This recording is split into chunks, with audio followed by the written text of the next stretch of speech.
Sucks vetold. They're battling that wind that's coming from center field towards we him, should have sound now. and see if it causes some trouble out there. Winds gusting up to 60 an hour today. It is still a scorcher, 32 degrees right now. Yeah, it's going to be real tough to get the ball out to left field today. There might be some leave the yard to right field, but it's kind of a crosswind, and it'll still be a pretty mean bash to get one out of here. Yeah, First pitch of the season coming up here.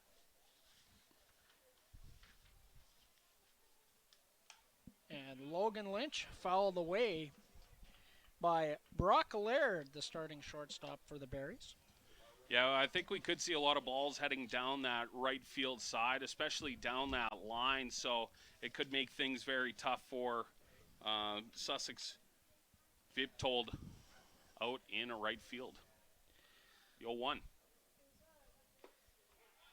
That's right at the knees. So the sidearm right-handed motion of Logan Lynch going to be awfully hard on those right-handed hitters. And a good spot early here. 0-2. I'm looking at the old scoreboard for the count. That did not miss by much. Down a little bit. Good location for an 0-2 pitch. That's where you want that. It looked like a changeup kind of down. See if you can get him to chase. We'll see if he goes with a heater. The 1-2.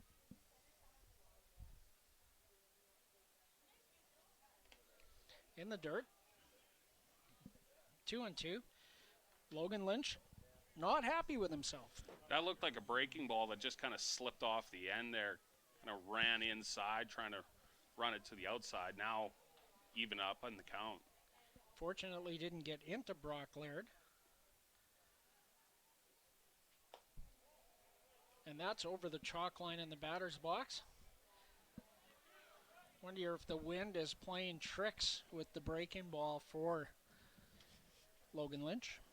Well, good patience for Laird here, working an 0-2 all the way full. Good at bat.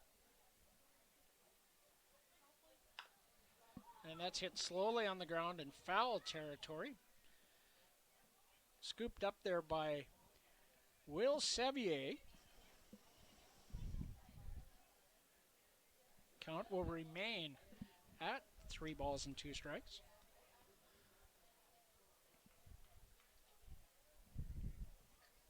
Gael Salinas on deck, the second baseman for the Berries. Up the middle, fielded nicely by Logan Lynch and flipped to Braden Mancourt. And the first hitter of the season is retired, 1-3 on the ground out. Well, and good for him to get that ground out. Said going up 0-2 early in the count, and Laird worked it all the way full, get a foul, and then get a comebacker right to you. Pretty easy play, and 1 out. I'd rather he did that on the second pitch and save 5 more for later. Yeah, that's about the only bad thing about that. That'll bring Gael Salinas to the plate. Obviously no stats to work with here on opening day.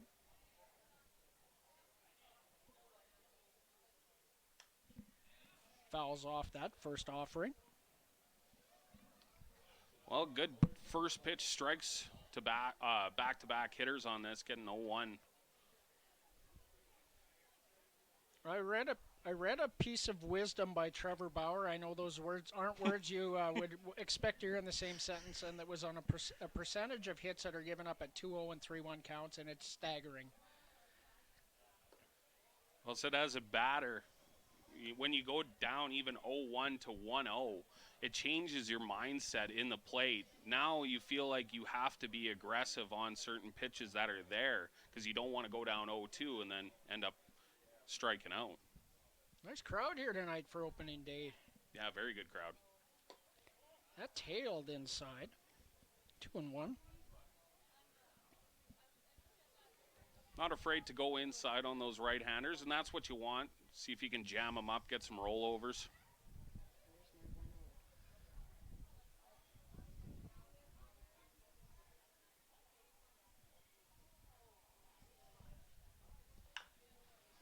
Hit on the ground, foul territory. Yeah, right idea, same thing. Kind of jamming him up and in. Got it to roll over to the third baseman, just foul.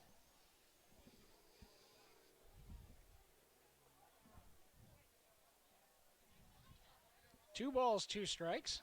Opening day, working all the technical bugs out here with the scoring equipment and the streaming equipment and everything. Be like a Swiss watch by June 5th. And that's hit in the air to left. Back goes Medill. It's deep. And it's off the warning track. Medill tracks it down. Extra bases for Gael Salinas. A stand-up double. The Beavers could probably thank the wind on that one. That was a hard hit ball out to left center, and maybe without a 60-click wind coming against it, that might end up leaving. Instead, it goes off the wall, and it's a double. And now a scoring opportunity here early for the Berries. Yeah, Salinas got a good piece of that. And a reasonably deep part of the ballpark and the wind blowing in. Good break here. This is a pitcher's ballpark, truly. That sails high to Ethan Murdoch. Murdoch, the native of Swift Current, who plays Division I baseball at Marshall University. He'd be used to dealing with the heat and the wind then. Oh, and that's hit deep, and Murdoch has hit one into the teeth of the wind. 2-run home run, Ethan Murdoch. Well, you said you can get lucky with the wind sometimes, but that one was tattooed. And it was down just a bit right then, too. Yeah. Well, and he got every piece of that one, and quickly it's 2-0 Berries. It's interesting. It's almost like the wind is preventing the breaking pitch from doing exactly what Logan Lynch wants it to do. And I've experienced that personally. It just is different trying to get it to move in really windy conditions. So the cleanup hitter, Nick Stinson, the designated hitter, wearing number 28, takes ball one. So I would have a little bit of information for you on the Berries players. So some feedback for you with the Saskatoon Entertainment Group. When I go to your website, it wants me to create a login just to view the roster. So sorry I don't have any data for you. All these logins and passwords nowadays. I couldn't be bothered. We've 0-1.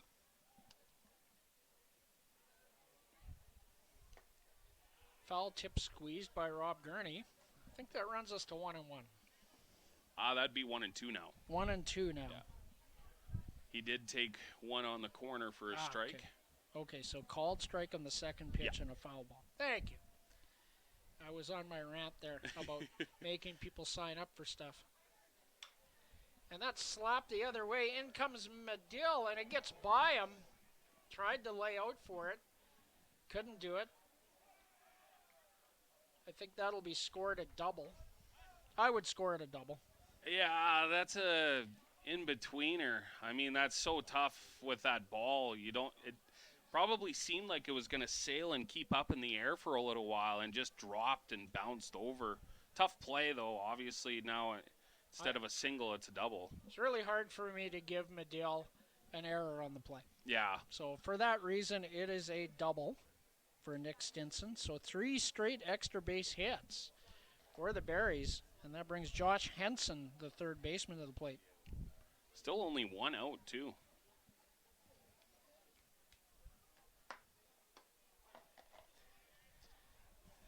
That breaking ball catches the inside edge.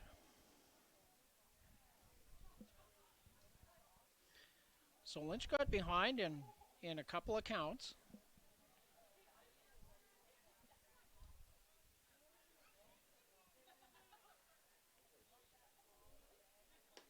Swing and a miss. 0-2. Yeah. Well, nice follow-up pitch there. Just put some gas behind it, try and blow right by him. 0-1, probably swinging. Let's see here, 0-2. Low and away here.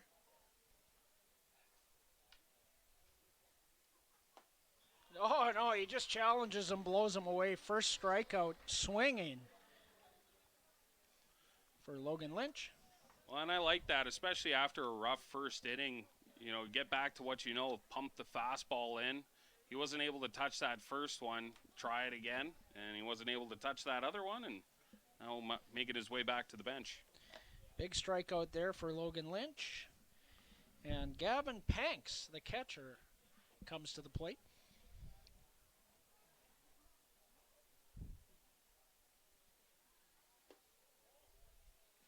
First pitch from Logan Lynch inside for ball one. What a big strikeout, too, is now it's 2 out. Obviously, for that runner on second makes things a little more difficult.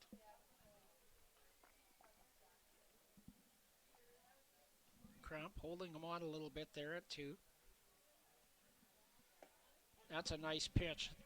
He froze Panks. 1-1.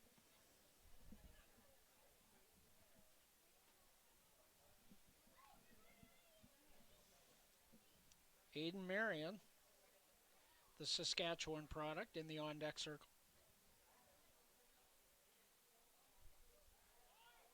They got him picked off, and it's a stolen base. Tough one there. Obviously, that's the right idea. Understood that he was taking that big lead, but just threw it to second right away, a pump, and catch him in that rundown, and he might be out of this. Obviously, it's easier said than done when you're in that position. And a new scoring system, a new electronic scoring system this season in the WCBL, no longer point streak. That misses outside. And I sat in on a training call, even though I'm not the official scorer, and they do have an option in that tool to, when that stolen base happens, to charge it to the pitcher and not to the catcher. So it's really, really detailed. It's a good piece of equipment. That's fouled towards the corrals. Well, and so that stolen base, especially with 2 out, the only thing now, if you can get a wild pitch, you might get a chance on a run. I mean, a single was probably going to score a guy that fast anyways, especially with this open field. Another foul ball.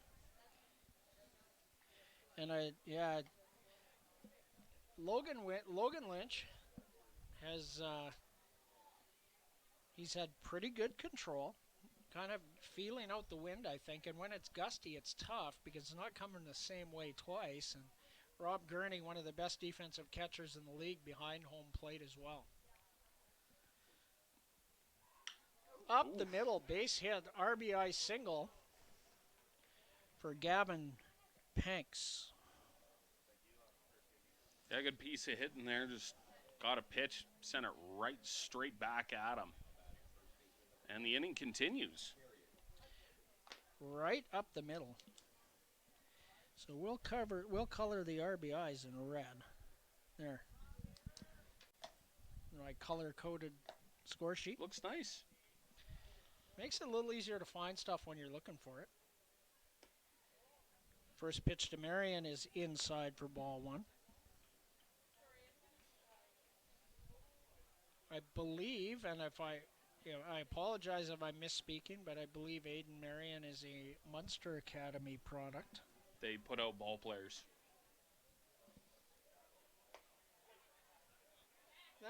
It's hard to tell whether it's a slider or a sweeper. Yeah, kind of both. Slurve in a sense. Breaking ball. Nice movement on it. Obviously, with that sidearm delivery, can get it to really break horizontally.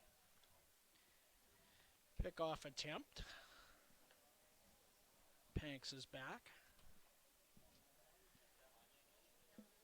Didn't look like he had a serious lead there, but just keeping him honest. Yeah. Hey, I'm watching you. And that's hit on the ground. Mancourt lays out, and that's a base hit for Aiden Marion. Gavin Panks advances to third base on the single. 5th hit of the inning for the Berries. Yeah, just a slap the other way, and obviously tough play for Mancourt trying to dive towards that, and that's going to get Cam out. That is pitching coach Jackson Henderson. Beaver fans will remember Jackson. Solid reliever last season. Jackson pitched in the Division II World Series last season, so a late arrival to Tom Lang in 2025 as he was with Northwest Nazarene University from Nampa, Idaho. Yeah, pretty quick conversation there, probably just trying to calm things down, take a breath, and get after this guy here. So we only get 5 visits in the league, and if Rob Gurney goes out, and it's not just to discuss signs, that counts as a visit in the WCBL. Could see a steal here. That might have been what I they're think we talking definitely about. could. Just misses outside. I think it was a good call. Mason Gaines, the hitter, the right fielder, wearing number 8, left-handed hitter.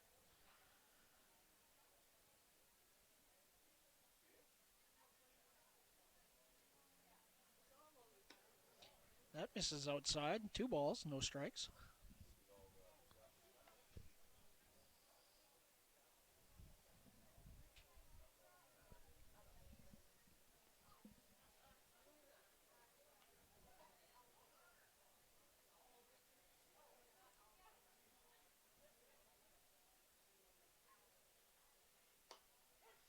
There it is. That's a spot he's been looking for. And he finds it there on the outside edge. That would be a really difficult pitch to hit. Yeah, kind of a backdoor comebacker, trying to catch that outside edge, especially for a lefty. You're probably only going to punch it the other way. That's fouled off. That'll even the count at 2-2. Well, a good job after going down 2-0 to get a nice pitch and follow it up. Now you're in a decent spot. Just need one here.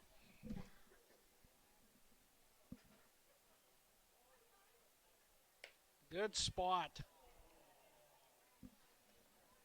Guessing low. It's close, though.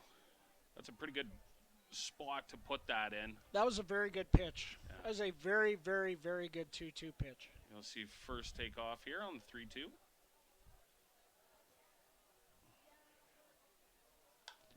And it's popped up. Cramp calls for it at short, and he'll make the play. That will retire the side. The Berries do get 2 runs on 5 hits. There were no Weyburn errors. 2 runners left on base, and one of those was in scoring position. So after a half inning of play, Saskatoon 2, the Weyburn Beavers no score. And we'll be right back with the bottom of the first inning here on Coast Hotels. Weyburn Beaver Baseball live on FloCollege.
Don't hit anything now, just wait.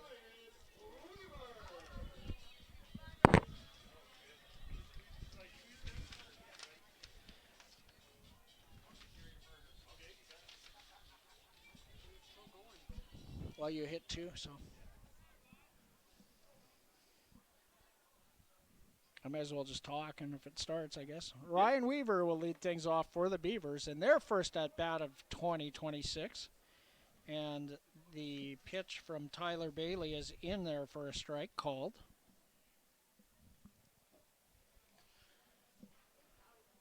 Well, Joe, we did mess up in the top half. I think we said 2-0. That one goes foul. It is actually 3-0 right now. Yeah, I didn't color one in. Hey, we're in spring training mode here too.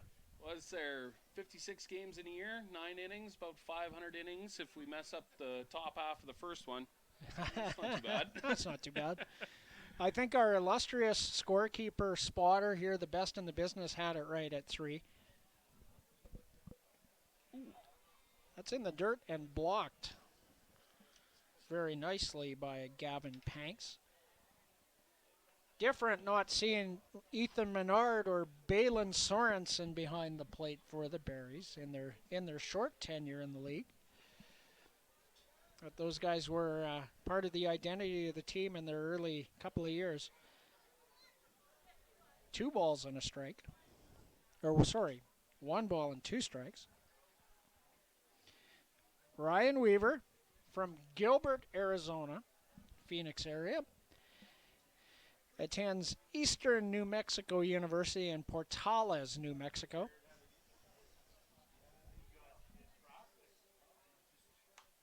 Breaking ball is fouled back to the screen.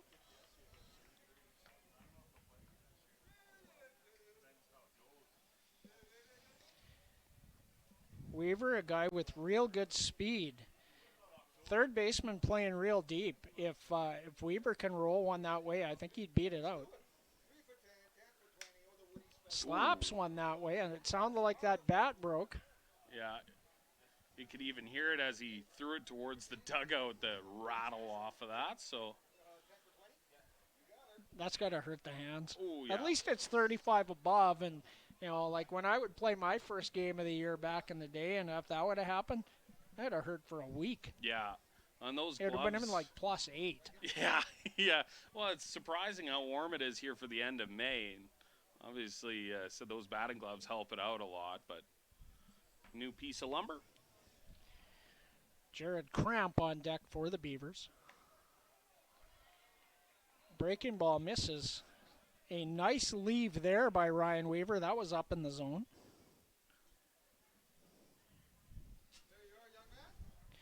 So Weaver battling 3 straight foul balls to get the count to 2-2. Fights another pitch off of the fists. On that one would hurt much the same, just the way that on that swing, ball kind of towards the inner part of the hands. Good fight, though. Fighting off some tough pitches. I missed a ball somewhere. Yeah, I was certain it was full on that. I think he put a couple in the dirt right off the bat. Okay. I believe the second pitch was a ball in the dirt. Second pitch and the third pitch then, and the Yeah. 6th pitch, and then a base on balls. So a leadoff walk. Well, and a 6-pitch walk, if I'm not mistaken, 6 or 7. That was actually a 9-pitch walk. Ooh. That's a good at bat, and the ball in the dirt. Weaver's going to go to second base. So a runner in scoring position for Jared Cramp, and the Beavers would dearly, dearly love to answer that crooked number with one of their own. What a good start. Runner in scoring position, none out. Will Sevier in the on-deck circle for the Beavers. In the dirt.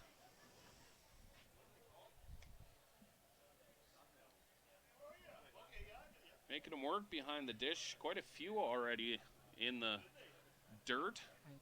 I thought it's 2 balls, but I got 1 and 1, but good location with the, looked like a changeup on the outside corner. I believe it's 1 and 2. I believe that is correct. That's what I have on my card. Okay, good. Which is normally pretty good, except for that at-bat to Ryan Weaver. But you had me covered, so that's in the dirt as well. A nice scoop there by Gavin Panks to keep Ryan Weaver at second base. And especially important, said with 0 out here, got a runner in scoring position. You don't want to move him another 90. Swing and a miss. And down goes Jared Cramp. First strikeout for starting pitcher Tyler Bailey. And that'll bring Will Sevier to the plate.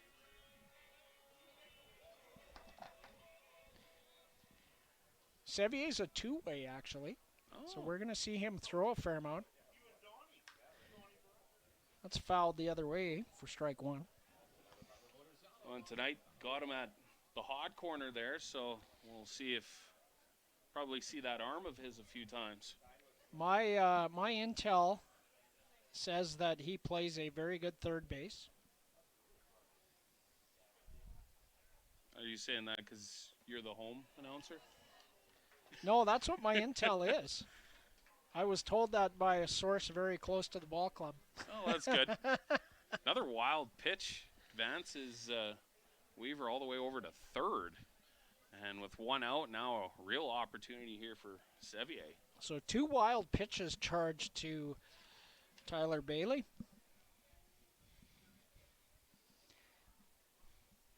2-1 the count to Sevier. 3 balls and a strike. I think they're wrong up there. Yeah, maybe. That's still a long way away from us. But it's hard for me to see. I got a post. Okay, that's... Okay, now it's 3-1. Okay, I'm good. Yeah. So the card is correct now. I was proactive there. I manifested ball 3.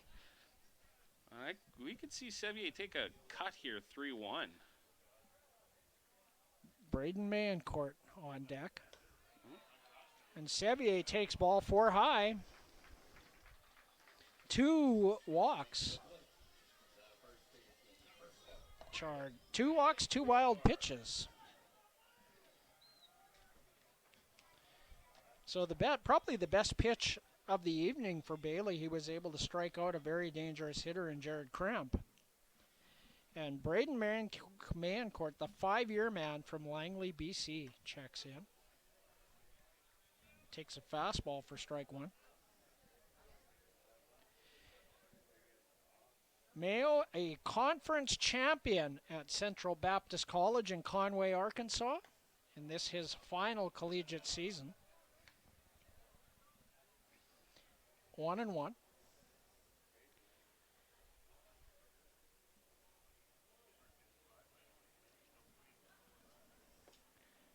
A big swing and a miss there. Looked like that was out of the zone low. Methinks Mayo is trying to launch one into the wind there to right. Yeah. Colt Sussex uphold on deck, and Mancourt is rung up. Pitch that looked like it was down in the zone. A good set of pitches back to back there from Bailey. Looked like a changeup down that got Mancourt swinging, and then looked like a heater low and outside that just froze him.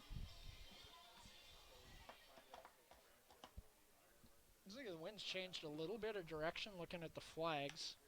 And that's looped over top of second base. That's going to drop an RBI for Sussex uphold, and Sevier goes all the way to third base, and he is safe. Well, that's making an impact early. First pitch swinging. First pitch RBI. Colt Sussex uphold cashes in. Ryan Weaver for the first Beaver run of 2026. And that will bring Anthony Cortese to the plate.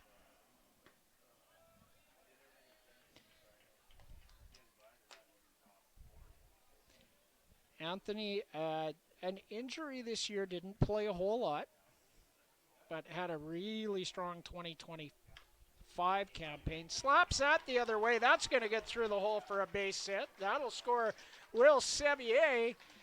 And first to third goes Colt Sussex uphold. Back-to-back RBI singles. Good things happen when you get it in play. Well, and good work from kind of the bottom part of the order, the number 5 and 6 hitters, back-to-back RBI singles. Good production from that third of the lineup. And the first pitch to Joe Medill is taken high for ball 1.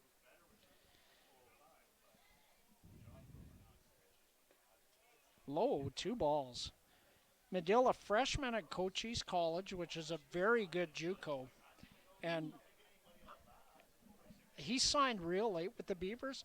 And again, my sources tell me that the Beavers found a real good one. On that pitch outside is going to draw a conversation here. Now that will be a visit. So the first of 5. Yeah, that was not a cross-up on signs. I think that was just a calm down type of. 3 straight balls and not really competitive pitches. Well, it's a back-to-back RBI singles, and then now a few balls puts you in a really tough spot. Colt Sussex uphold the runner on third base. Anthony Cortese on first. As Medill takes the 3-0. Wisely, I would say. Rob Gurney on deck for the Beavers. That's fouled back to the screen. So the visit seems to have paid dividends. Well, I said they needed that first strike there.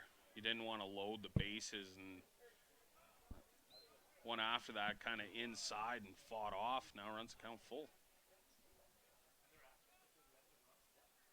In the dirt, runner goes. It's ball 4. Yeah. So it doesn't matter. Yeah, runner was going to go regardless on that. But still a important. Very good block. Important that Panks blocked that, and that was a real nice play. Looks like Joe Carnahan's going to come out, and that, I think, would mean an early exit because it's Joe and not the pitching coach. It looks like he's looking back to the dugout quite a few times on that. So. And they've had someone warming down there. Where's my phone?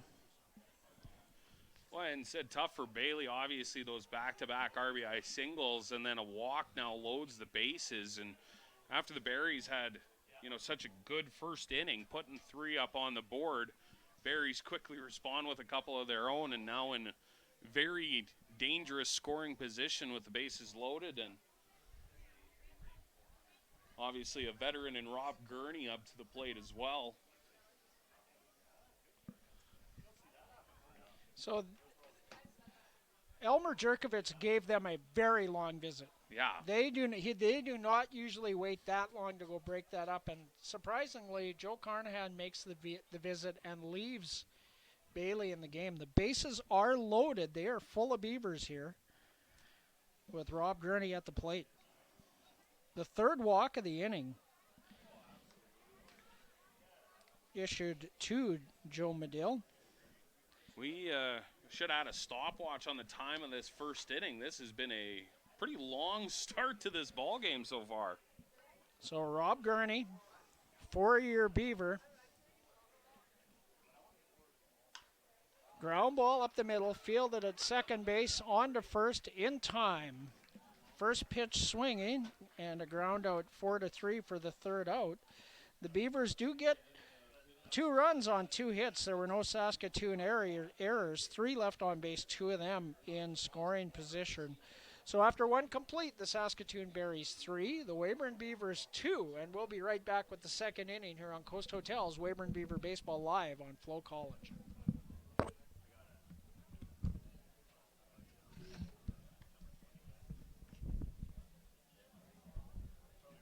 So Cam's having trouble getting pitch count, so I got to get. I got 9 there. I got 14. 19 and 4, 23. That was first pitch 24. That was first pitch 25. 6, 31, 32 pitches for Bailey.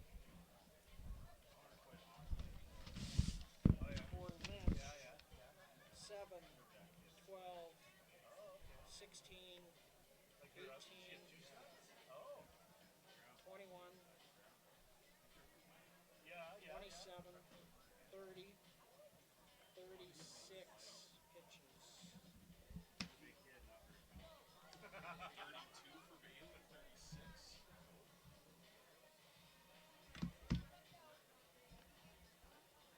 Bailey had 32.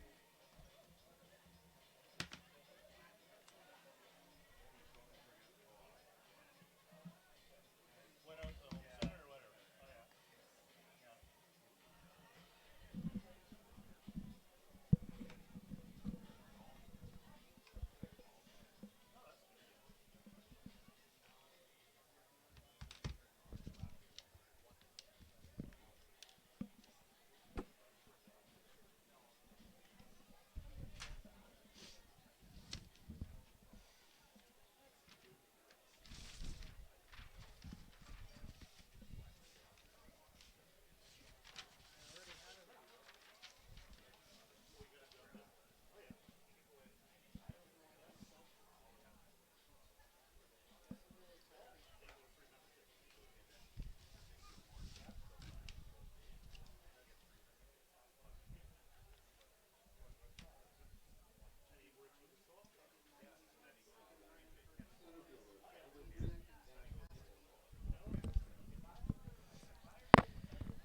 And we're back. I'm John Preddy with Dylan Fiesel tonight. And Nash Nichols, the hitter, leading off the top of the second inning for the Saskatoon Berries. And a line drive right at Jared Cramp. And I'll tell you what, an L6 for the first out on one pitch. Very, very needed by Logan Lynch after that first inning pitch count. Well, that's a much quicker pace than we were used to in the first. First inning took almost a half hour. Both pitchers over 30 pitches thrown, 3-2 ball game, and one out and one pitch. 68 pitches between the two pitchers in inning number one. Top of the order, Brock Laird. Ball one. And 68 pitches, it's actually kind of surprising it's only a 3-2 game. Usually with that many between those two, they could be a slugfest. A lot of runners left on base. Yeah, 5 between the two squads.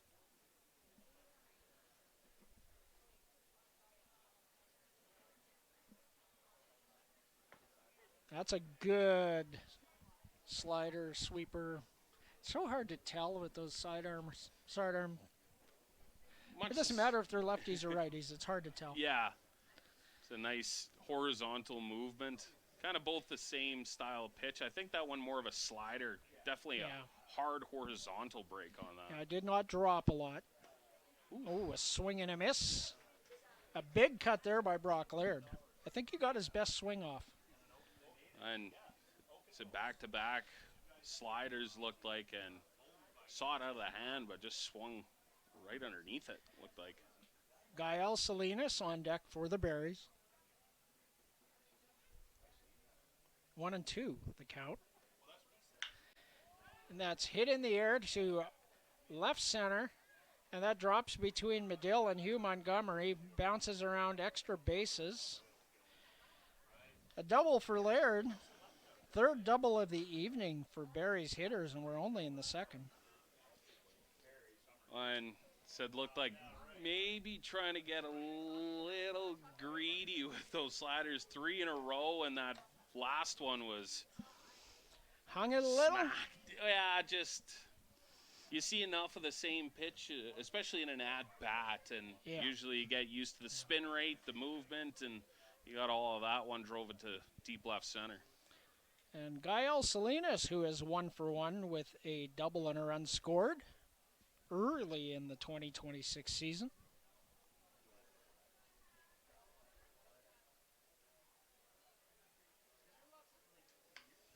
And that's looped towards man court. A little soft liner. Another first pitch and out. One on Gael, and makes it 2 outs, so definitely a much better situation with Laird on second. Yeah, when you look at a 1-2 count to Brock Laird, and probably a pitch that Logan Lynch would like to have back, puts a runner in scoring position for the dangerous Ethan Murdoch.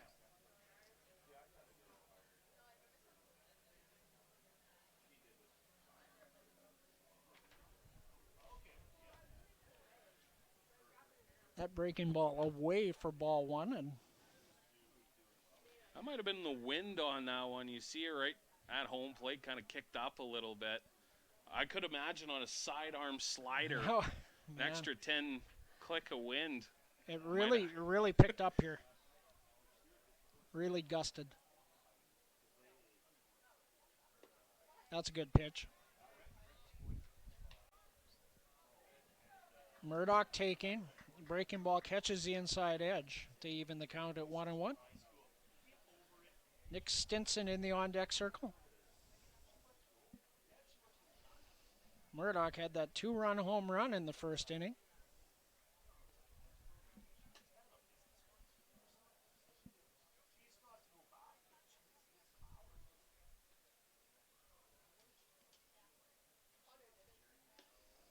Breaking ball misses outside. Not a bad idea on that after that breaking ball fell in for a strike, trying to get him to chase one outside the zone. Good patience, though, for Murdoch to lay off it. A senior from Marshall University.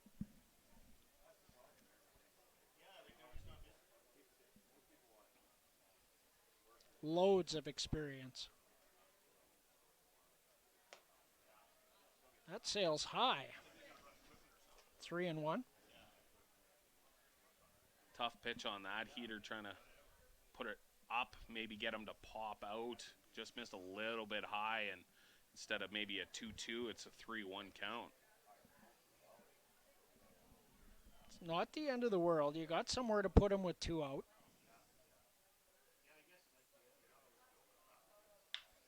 Driven up the middle, RBI single. Little bobble there by Montgomery didn't affect the play whatsoever. Laird was going to score for sure. So Murdoch 2 for 2. Well, and that's said the tough part about missing that fastball high before a 3-1 count. Maybe if you look at throwing one outside and giving him the free base, obviously wanted to put one, and Murdoch got a handle of it and drove it out to center, drives in a run. 2 for 2 with 3 runs batted in. Of the 4 scored by the Berries in the ball game, they lead 4-2. Outside for ball 1 to Nick Stinson. Stinson, a double, a stolen base, and a run scored in the first inning. Ethan Murdoch, the runner at first base. Check swing. I don't think it mattered. I think it was in the zone. It was close for sure. When Stinson had that stolen base, a more unorthodox one, stealing from second to third. And they had him picked off. Yeah. It was probably a play that if Lynch had it to do again, he doesn't have to make that throw. He was so far down the line, he could have ran straight at him and made him commit. Yeah. But he threw behind him instead.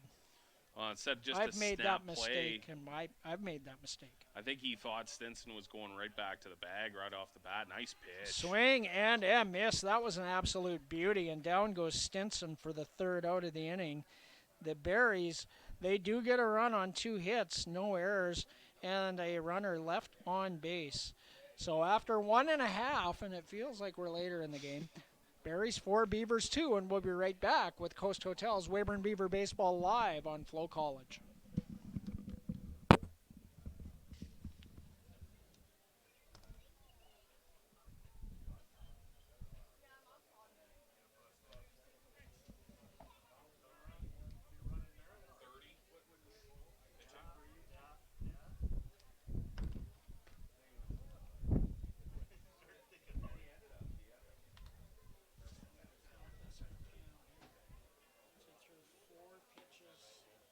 One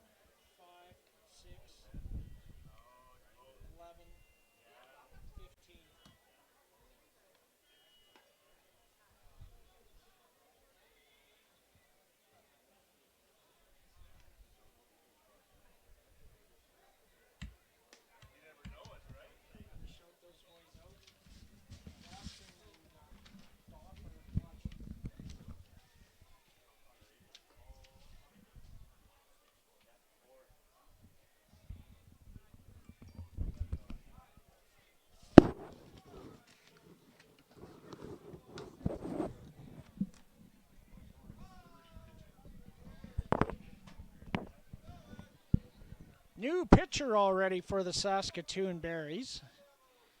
And let me get my lineup card out.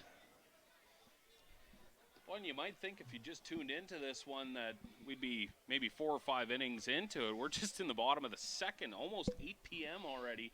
A long first inning for both teams. So with the inability to see the roster and an unwillingness to create a login to see said roster, I can tell you that the gentleman's last name is Corte, and I don't have a first name for you. So Corte on the mound, and Hugh Montgomery will lead things off.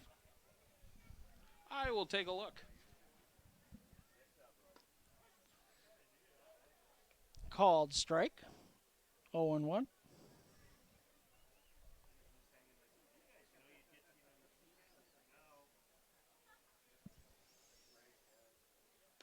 Outside.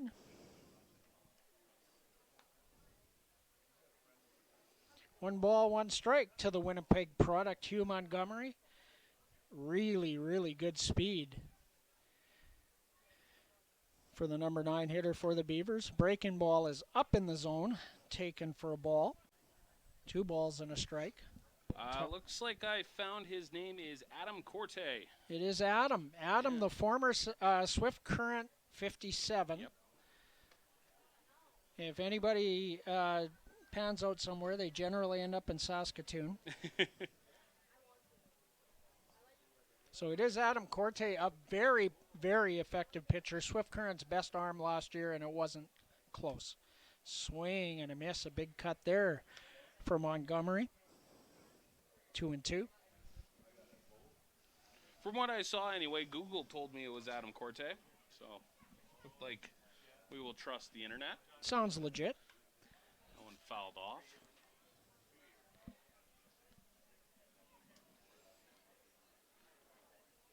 Corte, also a Saskatchewan product. I think he's a Munster guy also. Yeah, they produce ball players. And a ground ball up the middle. And booted at, Ooh. I don't know if he would have had a play, but I was think they're close. going to score it an error.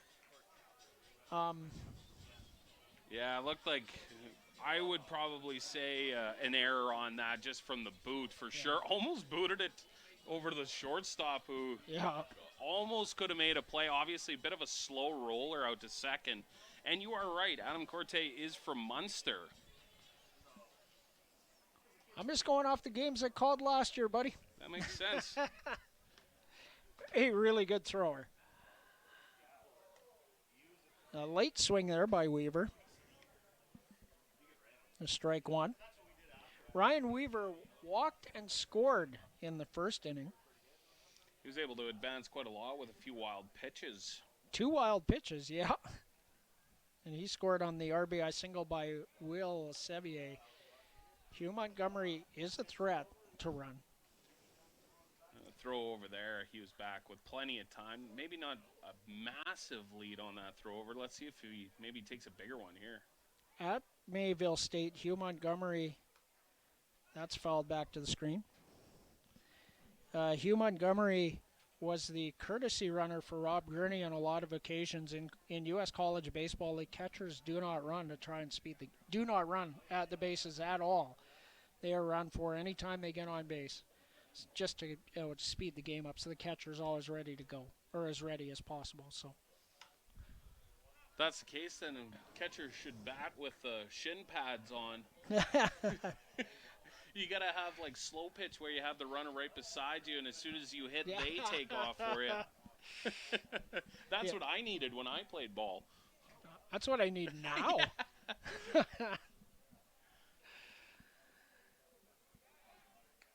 Good lead by Montgomery. Another pickoff attempt, and he is back. So a couple of pickoff attempts.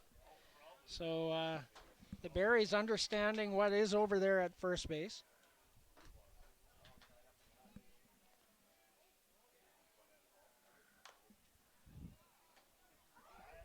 That is another foul ball by Weaver. Fighting off some tough pitches.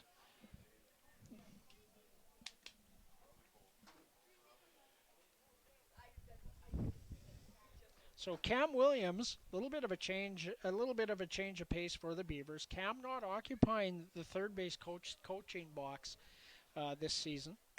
Swing and a miss, strike 3. 1 away.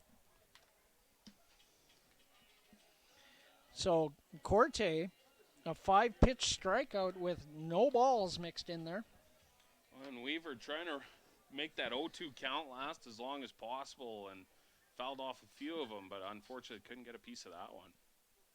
So newcomer Avery Kirkup is in the third base coaching box for the Beavers as Cramp fouls away the first pitch from Adam Corte. Avery Kirkup, a graduate assistant coach at Mayville State University in Mayville, North Dakota, a native of Souris, Manitoba. Oh. Don't even have to make a turn to get here. No, that's not that far. Just get on Highway 2, and it turns into 13, and you don't exit it. So wind's going the wrong way, but a hard hit ball might hit Souris if you had it going Yeah. the other way. Yeah, if home plate was over there. That ball might hit Souris. Cramp into the corrals. 2 strikes. 2 balls. Yep. 1 ball and 2 strikes. Yep. Was I was trying to say. It wasn't coming out. Do we got Jackson Henderson in the first base coaching box? And there's a line drive up the middle. Caught by the center fielder, Nash Nichols.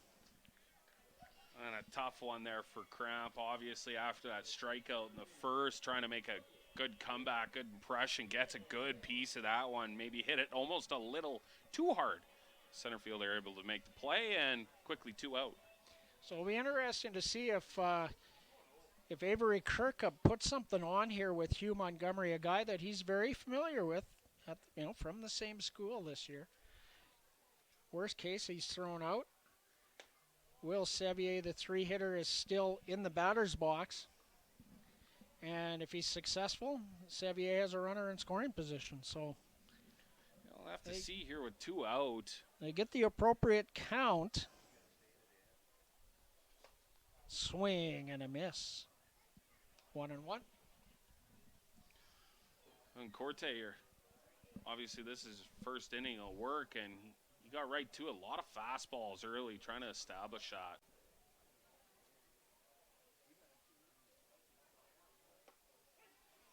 Strike 3 called. Sevier nods his head. Fastball right at the knees. Strike 2. Yep. I think he said 3. He's there anyway. No, I wrote down the second strike. Oh, if I okay, said good. 3, I misspoke. I apologize. Okay. 1-2. A defensive swing there by Will Sevier. And Adam Corte, he's filling the zone. Yeah. Steady diet of fastballs.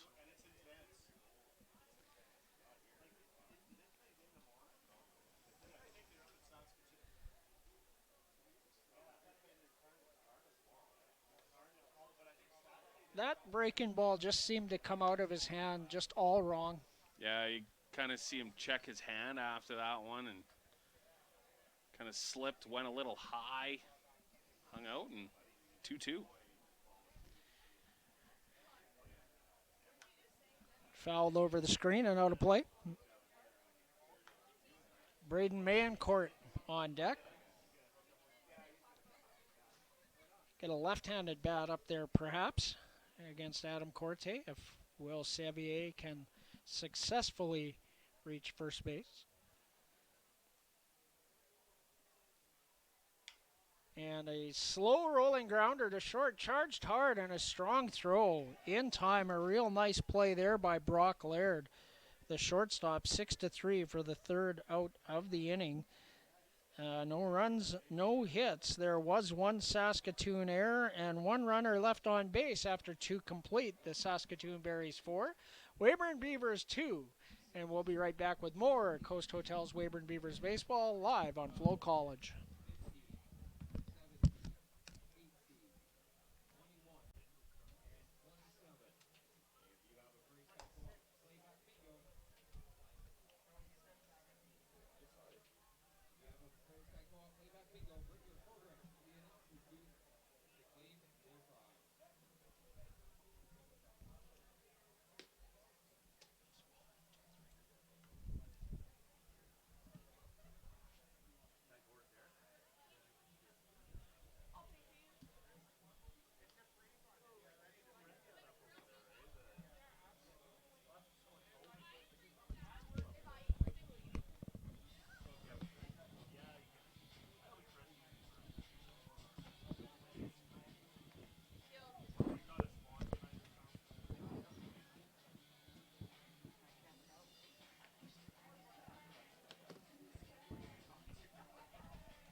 We're back, and Josh Henson steps in to face Logan Lynch. And a hard ground ball picked up by Sevier, and Mayencourt can't handle the throw in the dirt. And so that will be an E5. Fielded nicely by Sevier. Throw in the dirt. And I had mentioned earlier on, obviously Sevier, two-way player, seeing that arm from third. A lot of zip on it, just one hop. Mayencourt, a tough swing there at first, trying to field that one, and bounces over the glove. And now runner on second. First error of the day for the Beavers.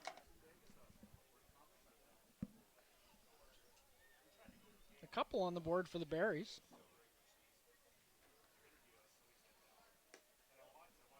Breaking ball misses outside for ball one to Gavin Panks, an RBI single in the first inning. Now Murdoch doing a lot of damage. 75% of the RBIs tonight for the Berries. Gavin Panks, the catcher, with the other one. Makes sense for Murdoch batting in the three-hole then. Two swings or two at-bats and multiple RBIs for him. The former Swift Current 57. I think he hit a dozen home runs in 2024 with the 57s. Or 23 maybe. He played in the Northwoods League in 24 and 10 dingers for the Berries last year. In that potent lineup with Carter Beck and Ethan Menard. You know, when Ethan Murdoch's maybe your third option, that's pretty good. Yeah, not bad at all. Called strike, 2 balls and 1 strike. Nobody out. The leadoff man on second base on that error is Josh Henson, the third baseman. He's made a nice defensive play here in this ball game. 3 balls and a strike.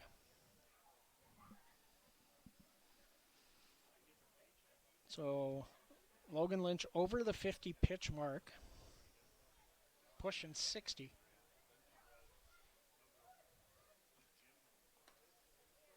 That is ball 4.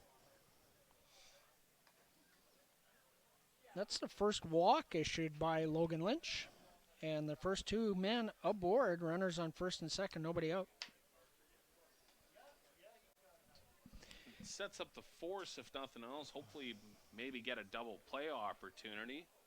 And she'll have to throw a ground ball, get that to work. Aiden Marion, the hitter, he had a little squib ground ball the other way that Mayencourt laid out for and couldn't corral. He's 1 for 1. Inside breaking ball taken for strike 1. I'm going to go with a little shout out to a couple of WCBL All-Stars listening in tonight. Austin Gurney in Chatham, Ontario, and Ryan Dauphiny, Mr. Weyburn, listening to the call tonight. We miss you, Doff. Get here quick.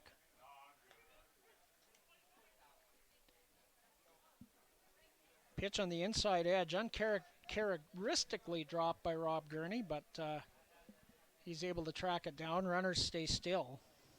And a dropped called strike, too. You usually don't see that very often, but no. kind of on the palm of the glove. It was in a little kind of an awkward receiving position, all right. Mason Gaines on deck. Yeah, you don't ask, you don't get. I don't think you went either. Well, and a good pitch idea there from Lynch. 0-2, try and get him to chase outside. Almost did. Almost did. Marion, a good piece of hitting to hold up on that. He did not get the barrel around. He got it around that time. You don't have to point down, check that one. That one looked pretty obvious from up here. And a nice piece of pitching there. Gets first out of this inning. Third strikeout of the evening for Logan Lynch. After that big pitch count inning, he's got that pitch count kind of under control, and that's really what Cam Williams needed. What a nice opportunity, especially with that strikeout. Now a double play gets you out of the inning. Oof. That's a pass ball. Yeah. So that gets by Gurney, and the runners both advance.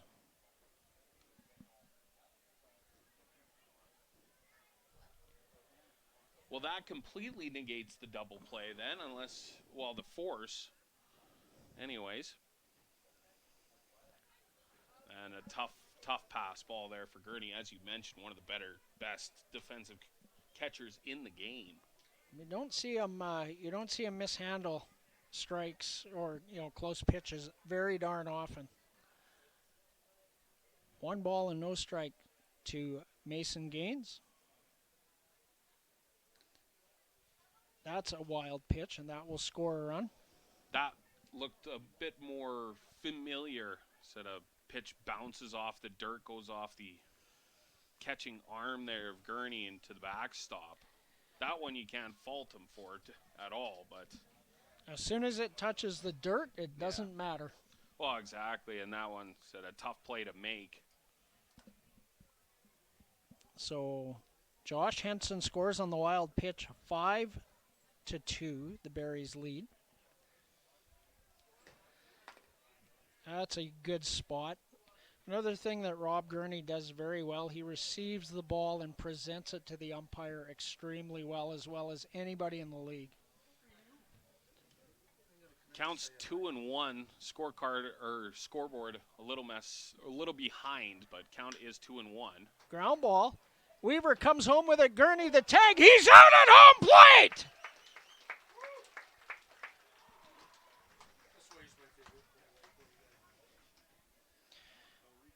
No, Gavin Panks. Oh, that's a nice play by Weaver at second base. He was playing in. He came home with it. Rob Gurney, great job to give the runner a lane to the plate and apply the tag. 2 away, huge out. I think for Weaver, he was almost maybe a little bit surprised that he took off. That ball was hit to him pretty hard, and I was surprised he went. Yeah, I was too. So that was a hard hit ball right to him. So 4-2 on the put out at home plate for the second out. And a fielder's choice. Gaines is 0 for 2 on the day. And 1 ball, the count to Nash Nichols. Joined in the booth by my good friend, Mark Stiles. John, how are you? I'm great, Mark, and you? Well, fantastic. It's opening night. It's 30 degrees or more, and if you don't like this, we're all in trouble. So, loving the new score clock.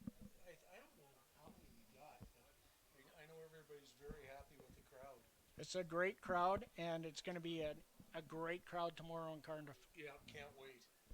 I'll be there with you early, volunteering, whatever's required. Swing and a miss on the off-speed pitch. 2 balls and a strike the count. Can't let my scorecard get too far behind, Mark. Well, it's a new scoring system, as you know. So the guys to the booth to the right are saying it's going pretty well. So I sat in on the training call this week, and it looks like a good tool. Runner goes, a tough pitch for Gurney to handle. A decent throw, but it hops over top of Ryan Weaver. Montgomery backing up the play. And a stolen base for Mason Gaines. Well, and now for Lynch, obviously, you got to focus in. You have 2 outs, now a 3-1 count. You got to go right after him. Absolutely. The 8-hitter, or the 9-hitter rather, sorry. He lined out to short to lead off the second inning, did Nash Nichols. And that, Rob Gurney earned that one. Yeah, that was a nice piece of framing on that one. And it looked like Nichols kind of shaking his head a little bit. No ABS challenges in this park. That was all on Rob.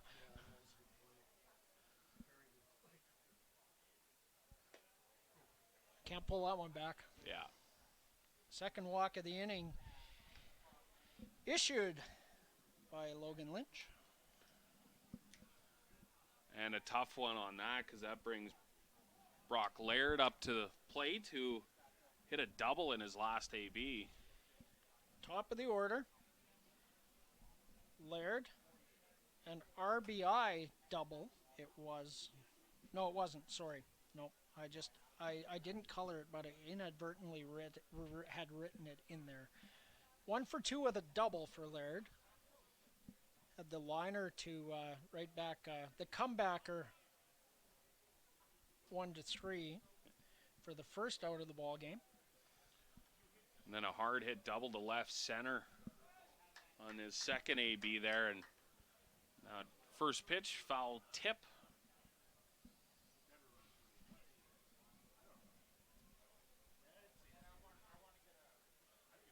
Mason Gaines, the runner at second base. Nash Nichols, the runner at first. 2 away here in the top of the third inning. Popped up. It's in foul territory. Rob Gurney tosses the mask. He's right under it, and he'll make the play.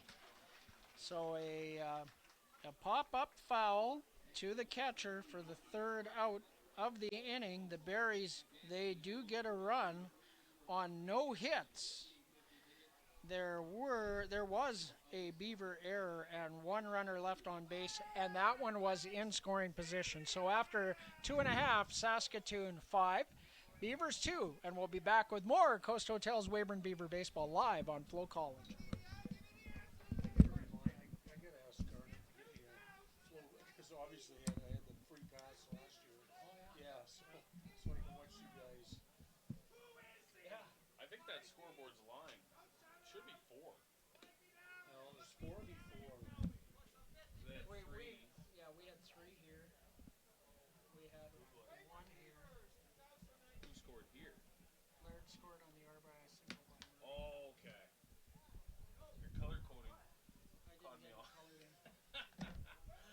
But this color coding says that you have to score. Well, there you go. Hey? He's the only base runner. Well, That makes sense. So no hits, and they got one there. I did snoozing a couple of times. Yeah, wild pitch. Fastball round pitch. Blue Jays won today. I think they are still playing, if I'm not mistaken. Welcome back to Tom Lang Park in Weyburn. I'm John Preddy alongside Dylan Fiesel. Bottom of the third inning, Saskatoon with a 5-2 lead, and Adam Corte returns to the mound for his second inning of work. And leading it off for the Beavers will be Braden Mancourt. First pitch fastball is in there for a strike. And had quite a few pitches in his first inning, but was able to get everybody out. Fouled straight back. Dylan had that one. Yep. On efficient already here in this inning. Quickly up 0-2. He is absolutely filling the zone. It's everything you want from your pitcher. Just throw strikes. And not middle fastballs either. That misses outside for ball 1. Trying to get Mancourt to chase there. And that might set up a rare breaking ball. Heater outside and see if he pulls a string. A changeup slapped the other way, and that is just foul. What a good piece of hitting on that. And Maincourt had the same idea. Able to sit back on that changeup, slap it the other way. So probably seemed like forever for that pitch to come to him. Almost.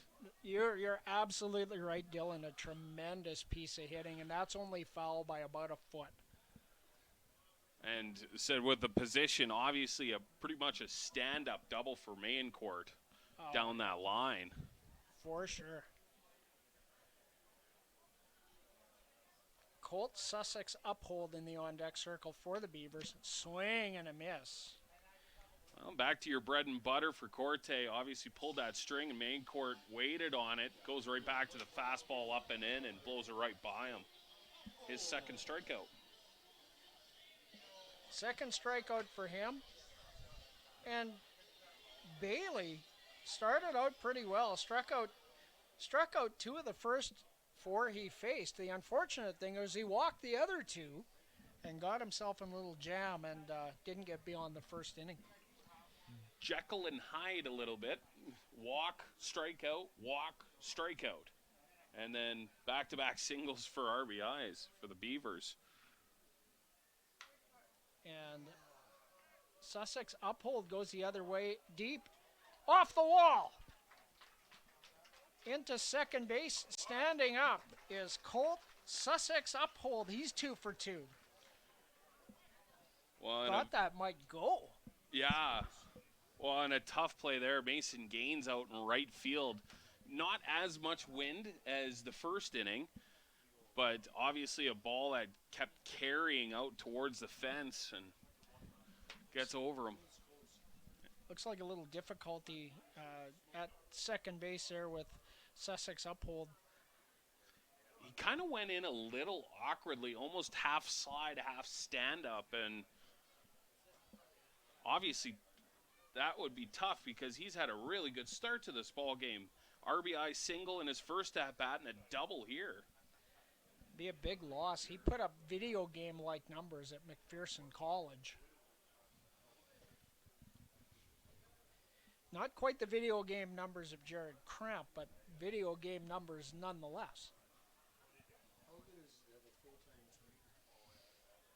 I think, Mark, it should be a league rule that the home team should have an athletic therapist on site, and the Beavers were fortunate enough to get government funding to have an athletic therapist, and Jana Elgard is our athletic therapist. Yeah, So I visited with Jana earlier tonight. I met her at the sports dinner, and she's pretty stoked to be here. yeah, for sure. And so we have a runner for Sussex Uphold. Number 12. I don't have the roster in front of me, but it looked like number 12. So obviously bad enough for Sussex Uphold to come out of the game and have to get a pinch runner in on second. So Anthony Cortese, I think Ooh, that's Austin Boylan at second base, and a hit by pitch on Cortese.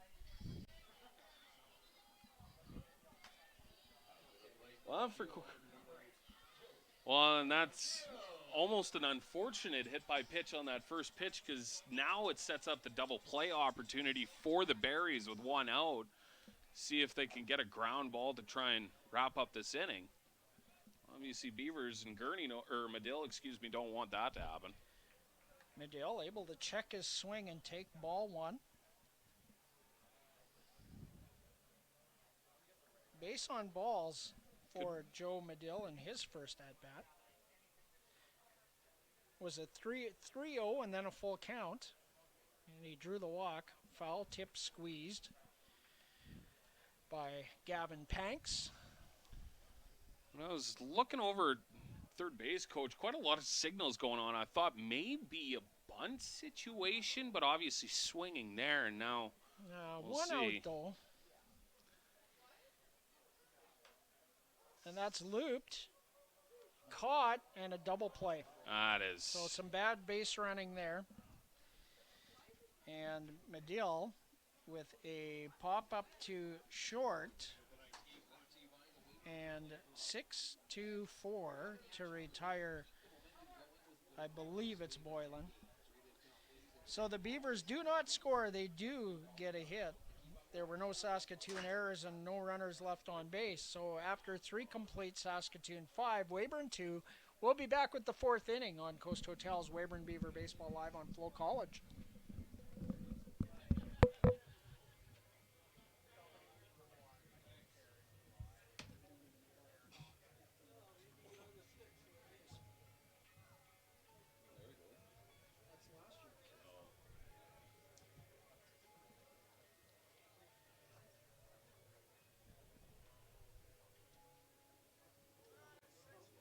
Yeah, it wouldn't be Ian Hack.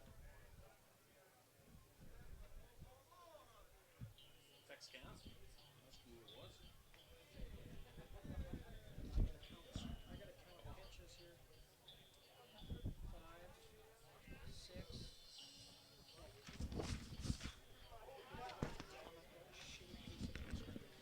That was bad. Because they're going to give you, they're going to give you an unfair shot. Yeah, that makes no sense. If he drops it, they're going to give him. Yeah. Or what happened? You know, you're either out a third or you're down. 1, 6, 10, 13, 19. So 70. Still Lynch.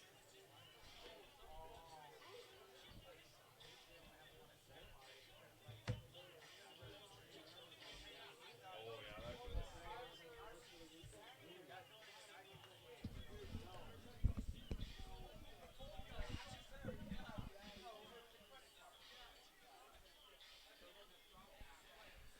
Logan Lynch back out for inning number 4 as Rob Gurney throws down to second base.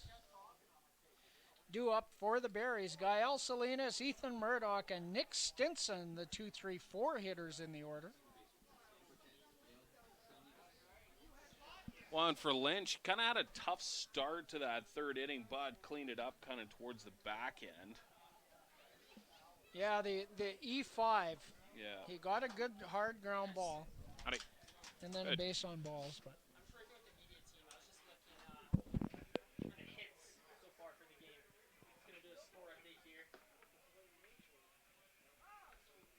7 for the Berries.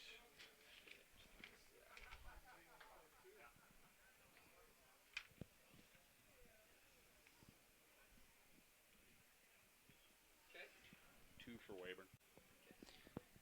ball 1 to Salinas. It's pop, foul, and out of play. 1-1. Well, and one tough thing, too, obviously the Saskatchewan Oil and Gas Show, and the Oil and Gas Show has sponsored tonight's ball game, but they've also closed off parking in that back 40 area over to left field. So a lot more vehicles along First Avenue right behind home plate, more smashed glass opportunities. There's a good hit there. Line drive over short.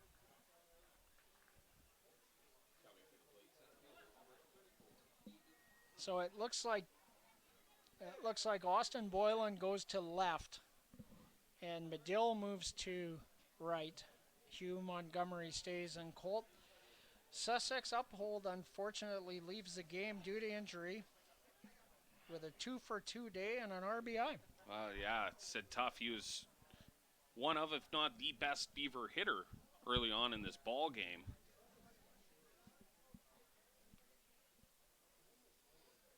Pickoff move. Salinas is back. Nick Stinson on deck. Some activity in the Beaver pen. Another pickoff attempt there, trying to keep Salinas honest. The speedy second baseman. Not a massive lead for him, though. Took Inside. 2 hard steps there and came back right away, maybe trying to draw Lynch's attention away from the task at hand.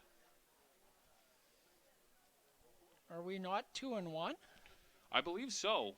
Well, no, probably no. 2 pickoff pitches. Yeah, that's No, right. It'd be 1-0. It's 1-0. Yep. Now we're 2-0. Now we're 2-0. Okay, good. I said back-to-back pickoff attempts to start the AB, and then the first pitch, Salinas with a couple hard steps.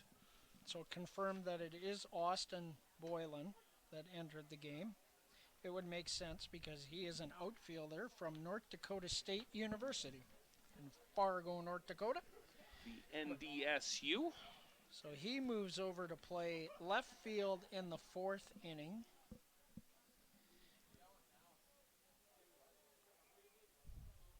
and a pickoff throw ends up in right field, but the runner not able to advance. I think it may have hit Salinas, actually. And, Ah. yeah, it looks like he's kind of Feeling favoring it? that left leg almost towards the knee Oh, area. if that hits right on the kneecap, man, that's smarts. Well, and Lynch threw that over with a decent rate of speed, so that would have hurt a little bit. See if Salinas tests the legs. Bluffs, driven, foul.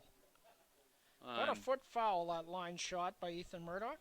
on Salinas, a bluff, but he wasn't going. That lead was not big enough to try and run, especially. And you kind of see him making his way back to first, still Gingerly. Charlie horsed a little bit off of that. He wanted to just take 2 hard steps, pull the attention away from maybe open up a hole. So 2-2 the count to Ethan Murdoch. 2 for 2, 3 RBIs on the night. A big 2-run home run in the first. Popped up. It looked like Medill didn't track it well at first, but able to recover very nicely and settle under that. Well, and First out. yeah, that is the first out. I haven't had a whole lot. Well, I said a lot of pickoff attempts, but another very similar play to the top half of the inning with a hard hit ball out to right field that ended up carrying over the head. That one though, able to track it down and make the play. It looks like the wind is carrying that ball out there. It's an awkward time of night. The lights aren't doing a thing. No. Wind is tricky. Great spot. Good first pitch there from Lynch. Well, no opportunity too now with that first out, trying to maybe get a double play opportunity. Stinson a double and a strikeout. He's 1 for 2. Went right back to the same spot and did not get that call. 1-1. Josh Henson on deck. Gael Salinas, the runner at first base for the Berries.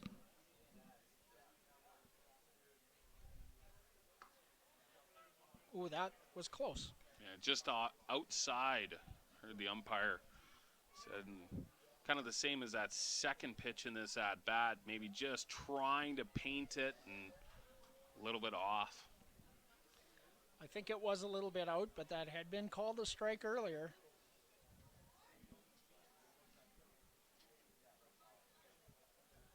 Pickoff move. Salinas is back. A firm pickoff throw. Yeah, Lynch is, 4 in this inning, and they've all been hard. One right off of Salinas' knee.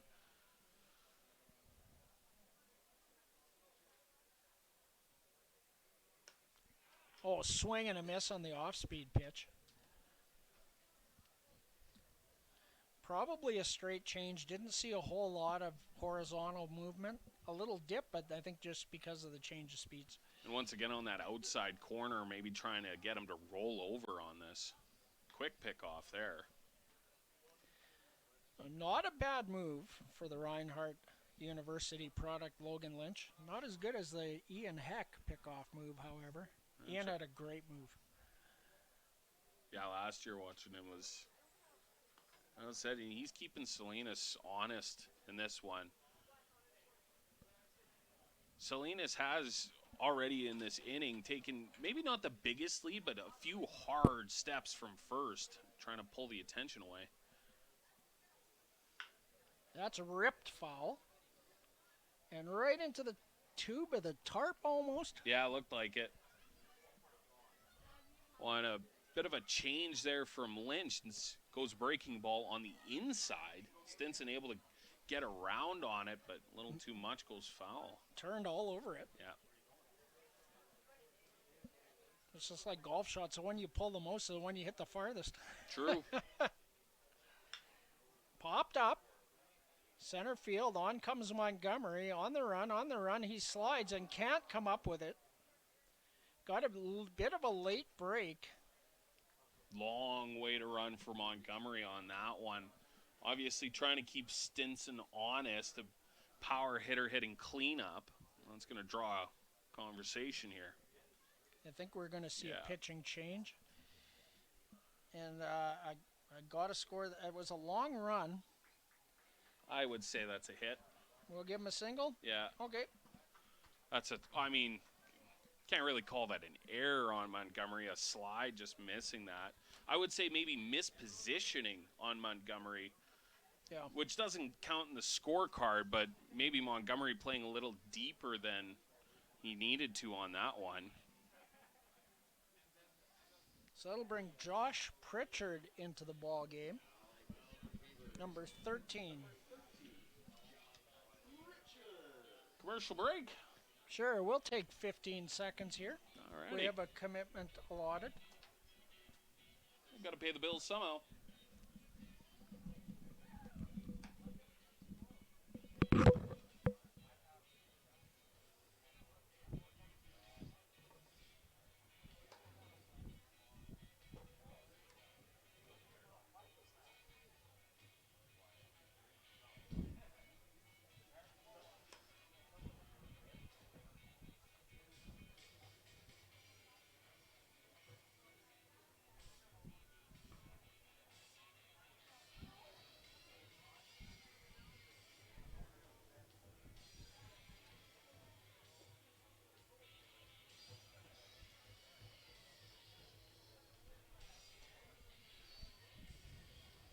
So Josh Pritchard on the mound now for the Beavers. The senior, 6 foot, 190-pound right-hander from the University of Wisconsin at Superior, where he was a Yellow Jacket.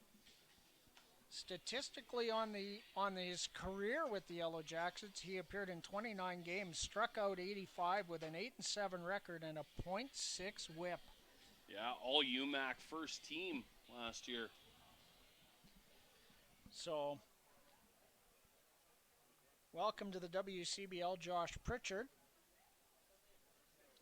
And Pritchard will face Josh Henson with 1 out and 2 aboard. Henson strikeout in the first, and I believe a score or got on an error in the third.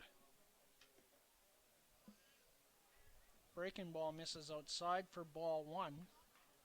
Now, Pritchard was scheduled to start Game 3, the Saturday game in Saskatoon, but the plan was for him to throw an inning tonight.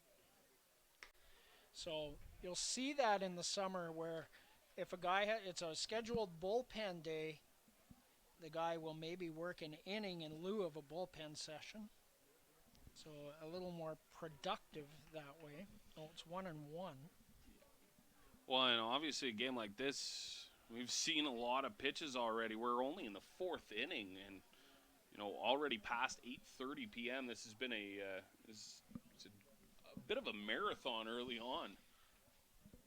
The 2 runners belong to Logan Lynch.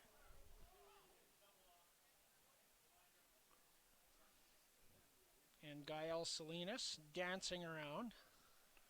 Well, and if you remember, the stolen base earlier was due to that throw to second and him taking third. Pritchard decides that, just turn, look at him. That's a miscount on the scoreboard. It should be 2-2. Okay, thank you. Okay, I believe it's 2-2. I think I heard Elmer say it's 2-2. Fouled, out of play. So there can be no question now there's 2 strikes, but don't believe there's 3 balls. It is 2-2. Yep. First day with the new scoreboard, folks. And it's not easy. I've ran the scoreboard before. You got to be Johnny on the spot. No talking, no conversing. That's right. My scorecard's pretty good for a guy that talks all the time. He went, yes, he did. That is a swing and a miss. First WCBL strikeout for Josh Pritchard, the native of Surrey, BC.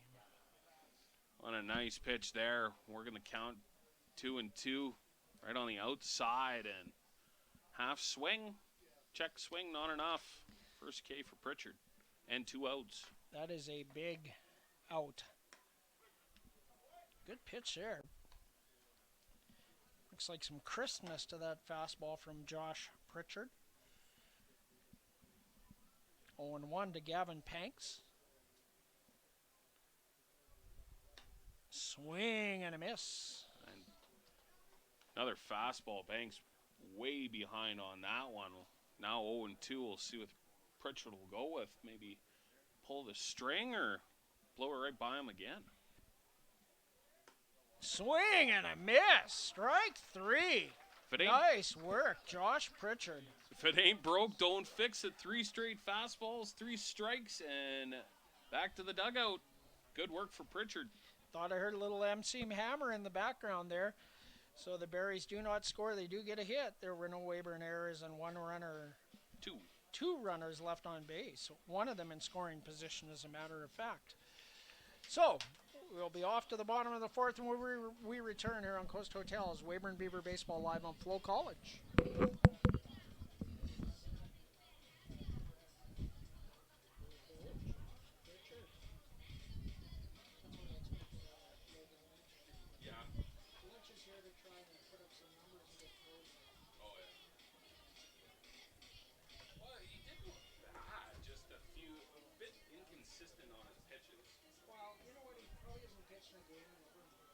That would do it.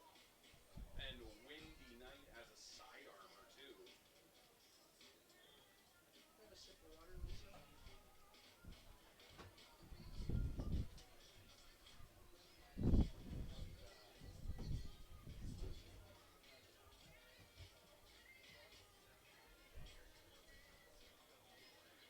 Still Corte. You're just a little bit of a rally away from being in this one. Yeah, it's a 5-2 game, and it's at the bottom of the 5th. I think we're going to see Pritchard some more.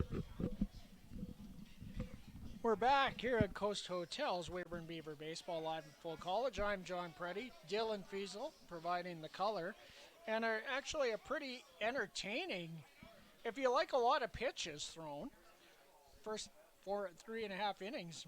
Wow, it's been a good crowd here for the home opener, and they've certainly got their money's worth through the first half of this ball game. You know, the first inning had 68 pitches between both pitchers, and a lot of runs, few errors, a little bit of everything with the start of the WCBL season here for the Beavers.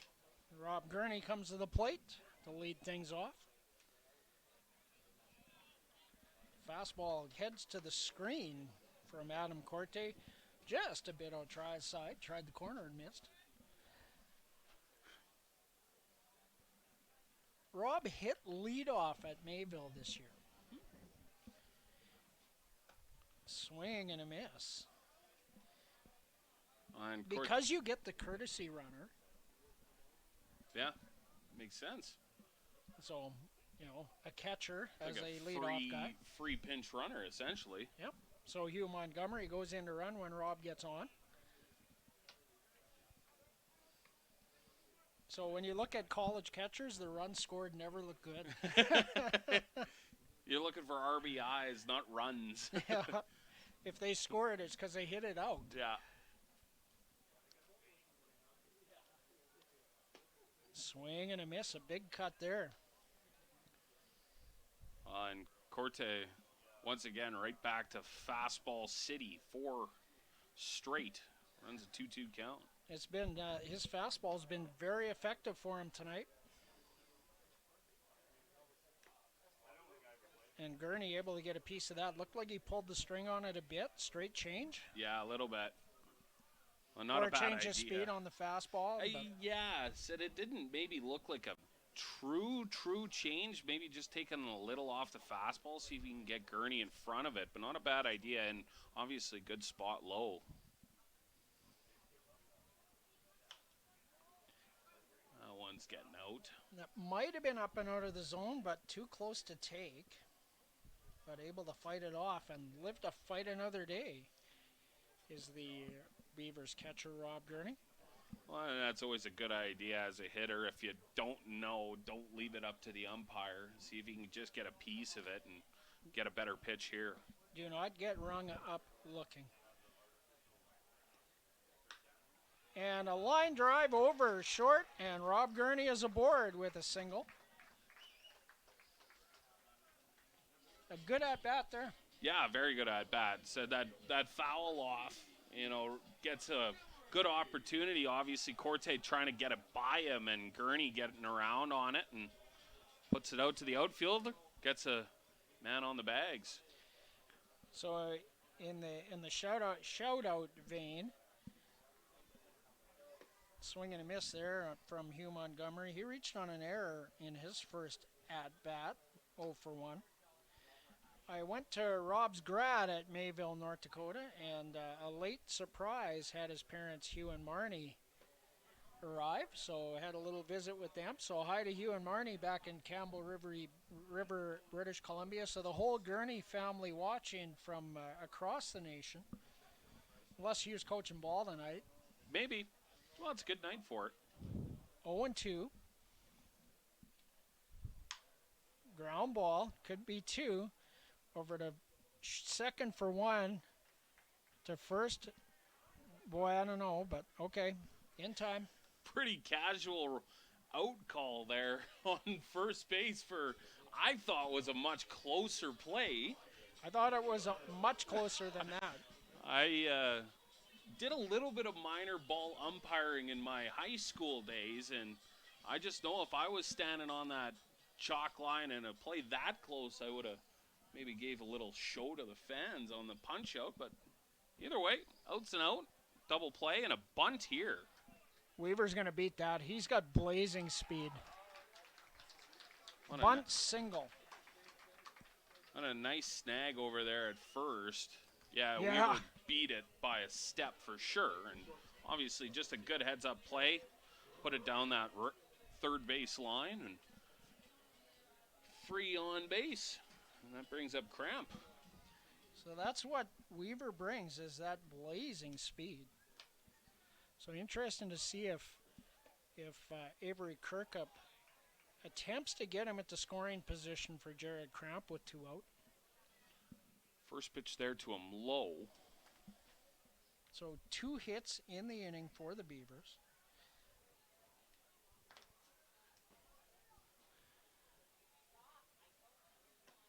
Outside. Good job there from Cramp. 2-0 count to him now with a runner on first and a speedy one in Weaver. Obviously 2 out.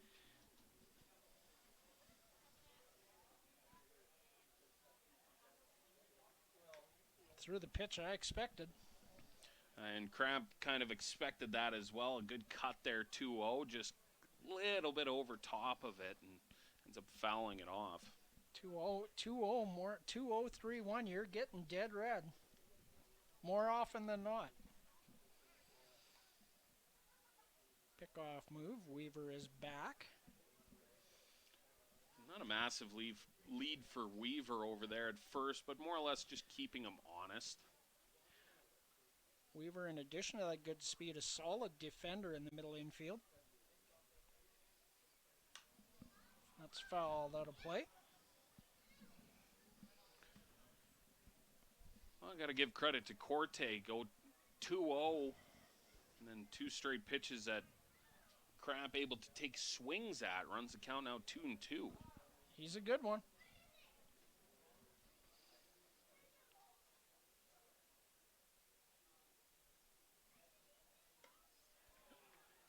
Late decision to swing. Might have been up, but nonetheless, that would be the 3rd strikeout for Corte. The Beavers do not score. They do record a couple of hits. There were no errors. Nope. And 1 left on base. And after 4 complete, Saskatoon 5, Weyburn 2, and we will be back with Coast Hotel's Weyburn Beaver Baseball live on FloCollege.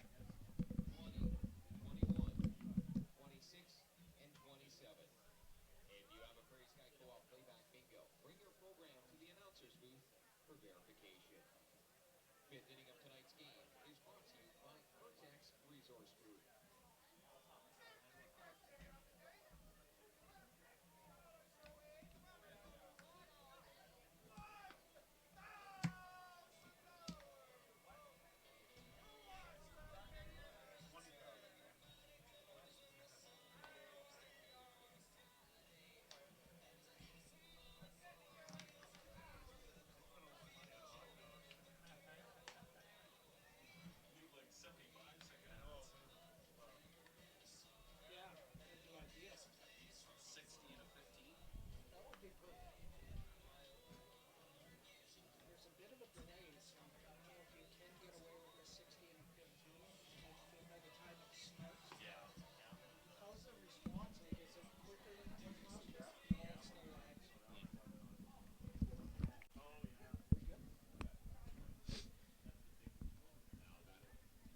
Welcome back to Tom Lang Park. John Preddy and Dylan Fiesel here with you tonight for the home opener for the Beavers, presented by Fortis Alberta, by the way. Opening weekend presented by Fortis Alberta. So the WCBL thanks them for their support. And Josh Pritchard back out there, so you know, an inning like that maybe changes your perspective on how the rest of things are going to go. A winnable ball game here tonight, only down 3. Yeah, maybe give Pritchard a longer leash to run with here, putting him out for that second inning. Now Marion slaps one the other way, right at Medill for the first out. F9. Marion's gone the other way. I think every trip his single went the other way. So the rookie doing a good job of making contact, but not able to turn on balls yet. But he'll figure it out. Yeah, he had in his first AB in the first, went the other way for a single, struck out in the second at bat, and that one's coming straight back towards us. Thought it might hit the roof for a second there, but I think it got enough steam on it to carry that's it good past. because that would be loud. I scare easily. Yeah, Mason Gaines 0 for 2. Good pitch there. Really good location. He popped up to short in the first inning and reached on a fielder's choice and stole a base in the third. That was when Gavin Panks was gunned down on a nice defensive play by Ryan Weaver at second and Robert Gurney at home plate. 1-2. The count. Another one right to the Beaver dugout. Did Eli field that? Come on, Eli. Rolling, a lot of topspin on that ball. Not a bad idea from Pritchard, though. A couple balls lower in the half. Ooh, that was a close one on right at the top of the zone. Just trying to change the eye level there. Never a bad idea. We'll see now, 2-2. That just tailed away. Yeah, and that one kind of ran away from him on that one. So the payoff pitch from Josh Pritchard. Swing and a miss. He struck him out.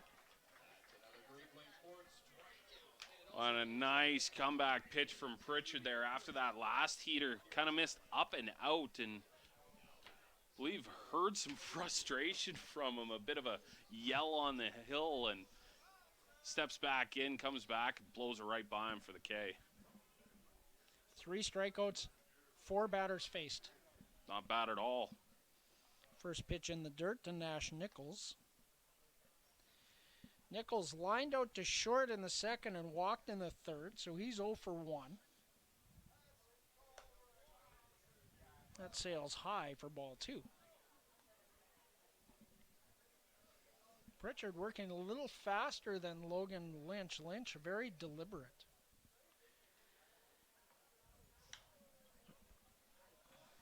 That one foul. Yeah, So- not a big pause between when he gets set. Obviously trying to work, and it's been working so far. Absolutely. Ball 3. So, you know, you get guys that have good numbers in school, but sometimes you just don't know what you're going to get. Yeah, well, obviously, and said it depends on any given night, too. That's the interesting thing about baseball. You have so much sample size to work with over a season.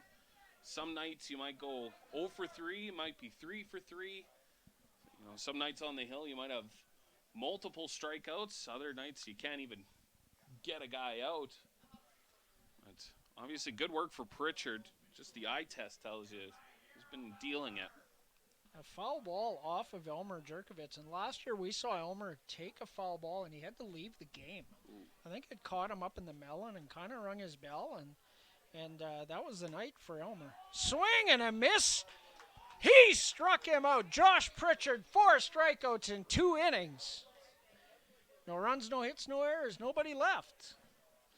And after 4.5, 5-2, the Berries lead this one on Coast Hotels. Weyburn Beaver Baseball live on FloCollege.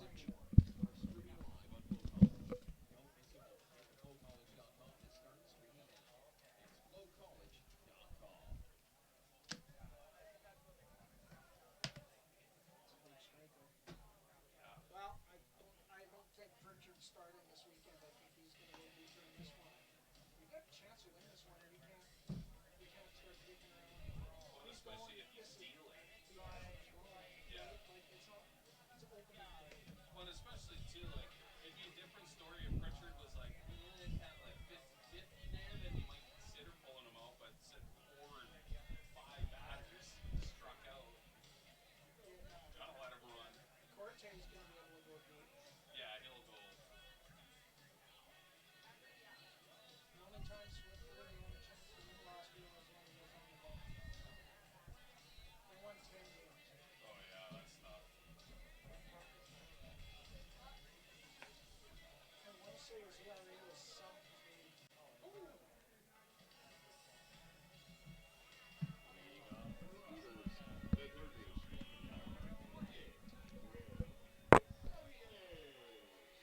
Welcome back to Tom Lang Park. John Preddy alongside Dylan Fiesel. Bottom of the 5th inning, and leading off for the Beavers will be Will Sevier, the number 3 hitter. Fastball is taken high for ball 1. Sevier reached on a walk in the first, ended up coming all the way home on some interesting pitching. Swing and a miss.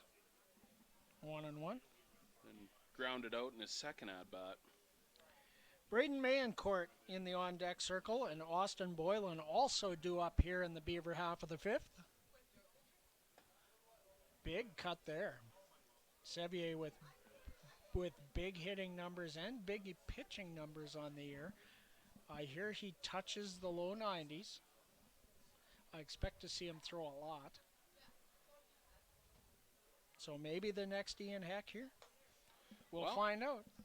That's a tall order to ask of, as Heck obviously fantastic here with the Beavers, but I've only seen one throw out of Sevier, and Mayencourt wasn't able to handle it. It had a lot of steam on it.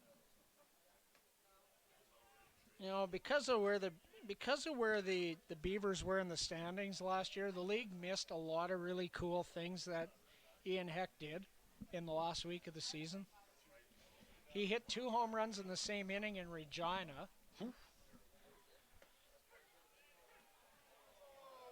Oh, Elmer. Caught him right on the corner, a close one, but Elmer rings him up. And another strikeout there for I Corte. circled the base on balls. You were getting ahead of yourself. Because that was ball 4. So that one was very close. He kind of blocked my vision. That one right on the outside corner for I've strike seen 1. a lot of pitches from right here. Yeah. I know where the edges are. I know. Yeah. Well, instead it was kind of on the lower half as well. Fouled straight back. That one was coming right for us here in the booth. Thankfully for nets, they exist. Well, you'd have had it covered like a blanket. I would have ducked and covered like a blanket. Fair enough. Fair enough. Braden Mayencourt 0 for 2. He's looking to get his first hit of 2026. Outside.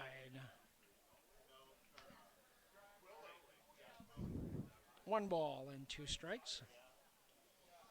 It's a little tougher sometimes to see if a pitch is down. Yeah. But generally, I can tell if they're up, and I know where the edges are. Another foul straight back there. But you're right, it was close. Yeah. But if we could tap the helmet, I don't know. Yeah. It's interesting how that ABS is changing the game of baseball. It's been very interesting. He went. Yeah, he did. Swing and a miss. For Corte, strikeout number 5 in his body of work. 7 overall for Barry's pitching through 5. So Cam Williams will be a little unhappy about the strikeout ratio, but On Corte, he's been throwing it pretty hard. You see the steam off of that one on the swing and miss by Boylan. Still good steam behind that fastball.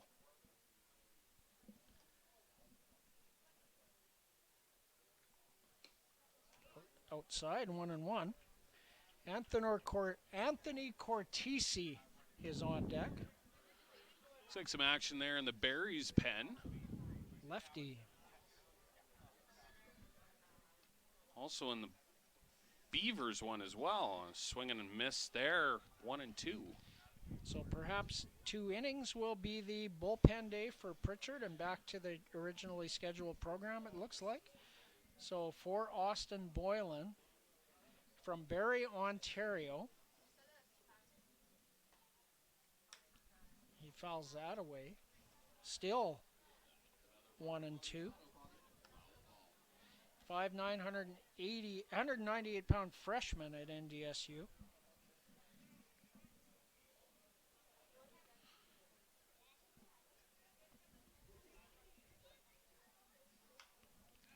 Fouls another one off. That was a heavy defensive swing there, almost a half swing, just trying to get a piece of that low and inside heater. Did get one though. Count remains 1 and 2. Well, I'll tell you what, I'm not a fan of the NDSU website. Another.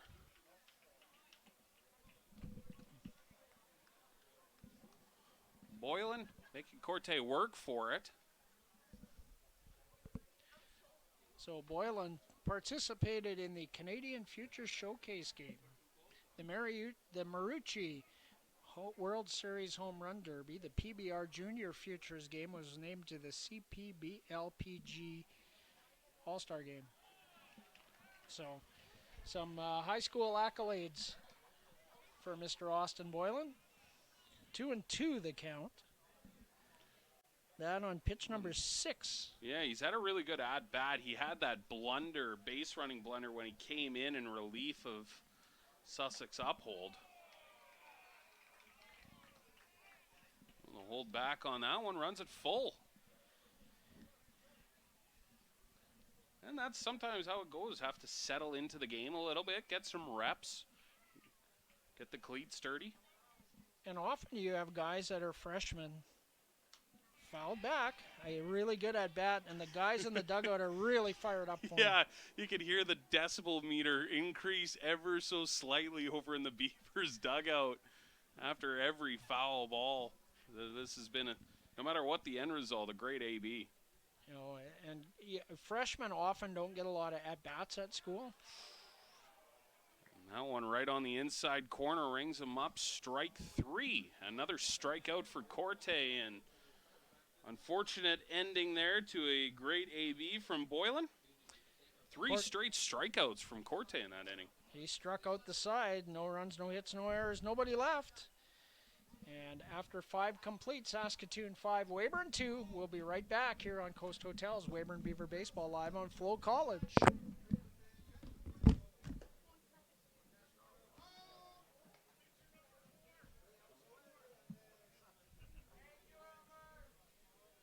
Gunnar Ferguson, another 2-win.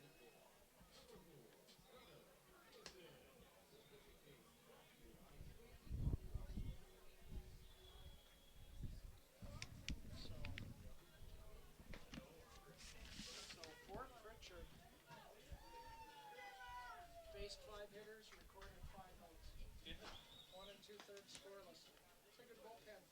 So now they still have them to start Saskatoon next Saturday.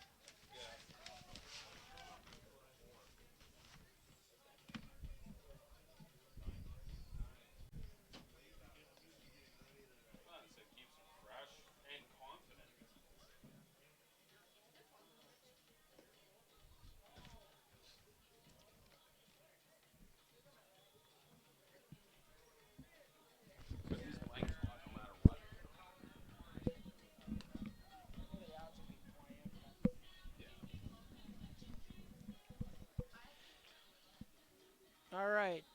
are back here at Tom Lang Park. Gunnar Ferguson enters the game. 5'10", 170-pound right-hander from Thorndale, Texas. He's a freshman at Eastern New Mexico University, where he is a Greyhound, a two-way player, and on the year, pitching-wise,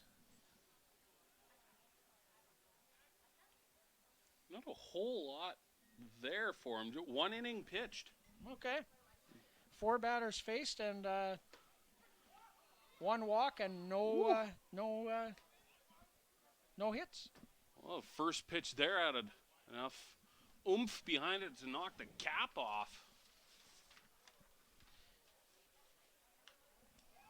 Was it a swing and a miss, brother? That was a straight, I think it was a straight pitch. So it was a take. Okay. Yeah, so take. we're 0-2 and it was a called strike. Okay. Yeah.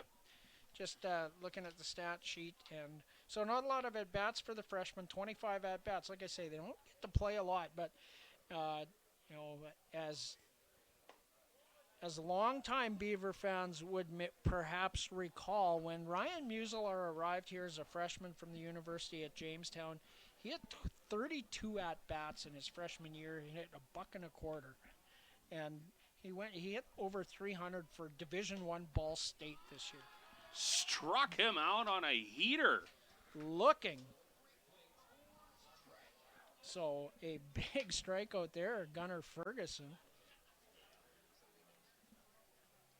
And Ferguson establishing himself on that first batter. Heavy fastballs, 2 hats knocked off and a strikeout. That's a way to make an appearance. It's like Epi Calvin Nucleluche announcing his presence with authority. Another heater there. Pretty crisp looking fastball. Yeah. Except for Gunnar, not a whole lot of stats is hitting. Not a 25 huge guy. ABs. He did have 5 RBIs, though. 5 hits. Oh, pulled the string there. So not just for fastballs anymore. No. Swinging a miss by Guile Salinas. Salinas, 2 for 3, a double and a single, and a run scored on the night. Yeah, it looks like he actually had 3 innings pitched. One on March 14th and March 21st. The 12 ERA. Kind of a tough one there in a win. Well, okay. Yeah, 2 innings pitched. He gave up 5 hits and 4 earned runs, but the result was still a win over Sul Ross State. So a couple of balls to Guile Salinas, 2-2. What is Sul Ross State? Southeast Louisiana Ross State. Nope, it's Texas. So Yeah, I got nothing. No, didn't get the call on that one. Another good heater there. So look at this weather. I clicked on the game log. On March 21st, 95 degrees in Portales, New Mexico. Oh, man. Full count. Just low on that one. Just low.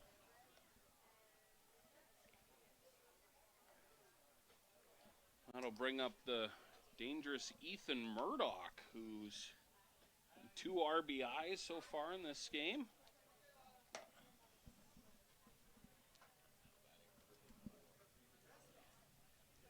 Boy, imagine if it was 95 degrees here in Weyburn in March.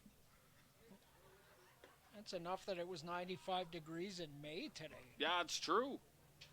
Yeah, Pretty close. said it felt like the middle of July here at the end of May. Now that sun set, it's actually turned into a really nice evening. It has. Wind has calmed down. That one a little in tight. 1-1.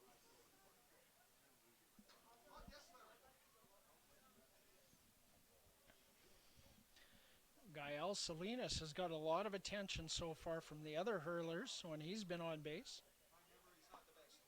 Low. 2 balls and a strike.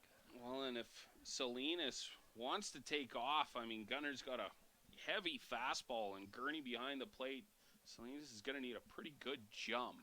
Rob's got a pretty good pop time.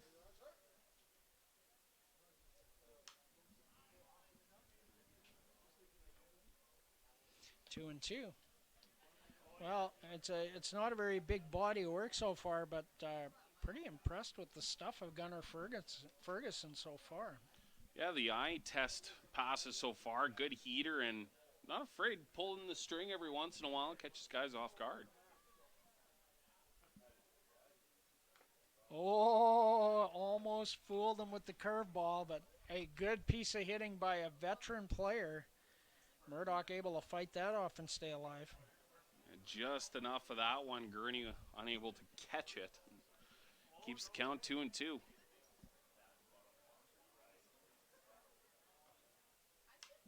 Made that fastball look even quicker. Another good piece of hitting there from Murdoch. After a curveball inside, you get a heater on the outer part of the plate and able to just get a piece of it. Stay alive in this AB.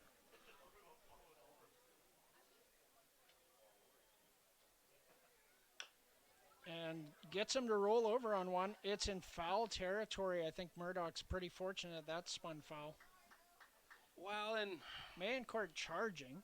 yeah. Well, he would have advanced the runner. Yeah, Salinas would have for sure been to second. There was not a lot of steam on that, and the outcome was the correct one. Obviously, a ground ball, try and get a double play. Just not enough power on that hit.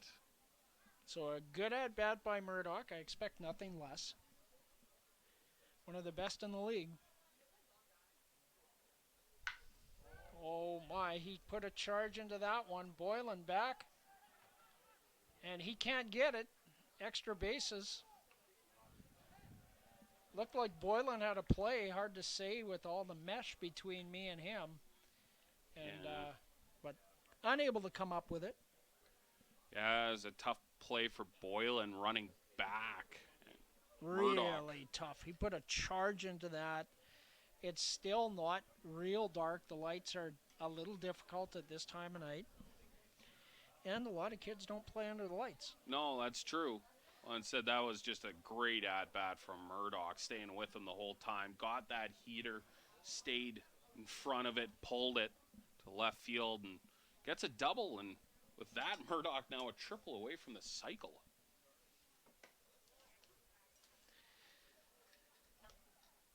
And a lot of time as well to get that done. We're here in the fifth. He could get a couple Or in the more sixth. at-bats, depending. Yeah, true. On a tough spot here now for Gunnar. Runners on second and third with one out. Fouled back by Stinson, who is 2 for 3 on the day. Gosh, he looks young. That he does. Looks like a freshman, that's for sure. Yep. Does he shave? Looks like it. Just kidding. Quite a ways behind Stinson, a defensive swing. And another good hard fastball there from Ferguson. Now runs the That's count. almost a 2-strike swing when you're just trying to stay alive. But not an overly big guy. Oh, ground ball. Weaver charges. He'll only have one play at first. I don't like it. I think he was there, actually. I think it was there by about a step. Unfortunately, that ball, the only thing was it took a weird bounce from out of the box, and that's what a conversation here is. Did it maybe hit his foot? Because it did redirect coming out of that box. Now, I would need the replay from the So they're going to center talk about field eye. Well, and that's what that conversation is all about. And yeah, umpire is going to get together about this. Obviously, from our vantage point, unable to really see. But I did see that ball change direction. Obviously, with the amount of spin coming off the bat, it seemed like it was off the end of the bat. And looks like So nothing's nothing changing. changes. Talked about it, and everything stays as is. It's a infield single for Stinson. And a Brings- run batted in. Yeah, RBI infield single for Stinson. That brings up Josh Henson. Murdoch moves to And third. he takes off right off the bat. Throw tails from Gurney in that wind. Stolen base for Stinson. And that one might have caught Gurney a little bit by surprise. First pitch running there. Bit of a slower pop time than, like you said, he's got a great pop time, great arm back there. So the infield is in. Foul tip squeezed by Rob Gurney. 1-1.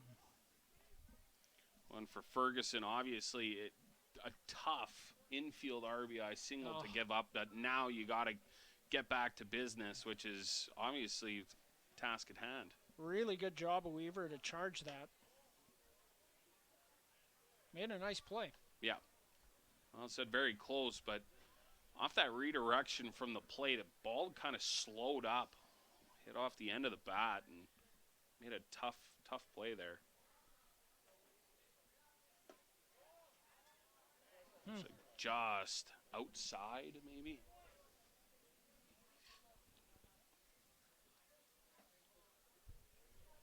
Close enough pitch. He announced that ball. 3-1. Yes, sir. What are you asking about? That's a middle fastball. Yeah. You should have deposited that over the wall, man. Yeah, that one was a little better than the one previous. Now runs the count full.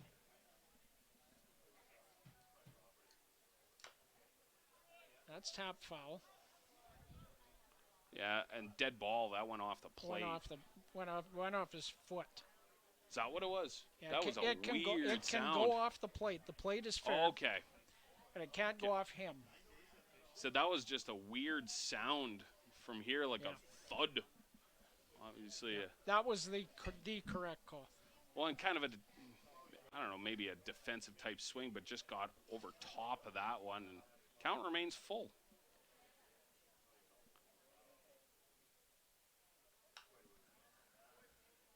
Looked like maybe a slider. Yeah, just underneath that one.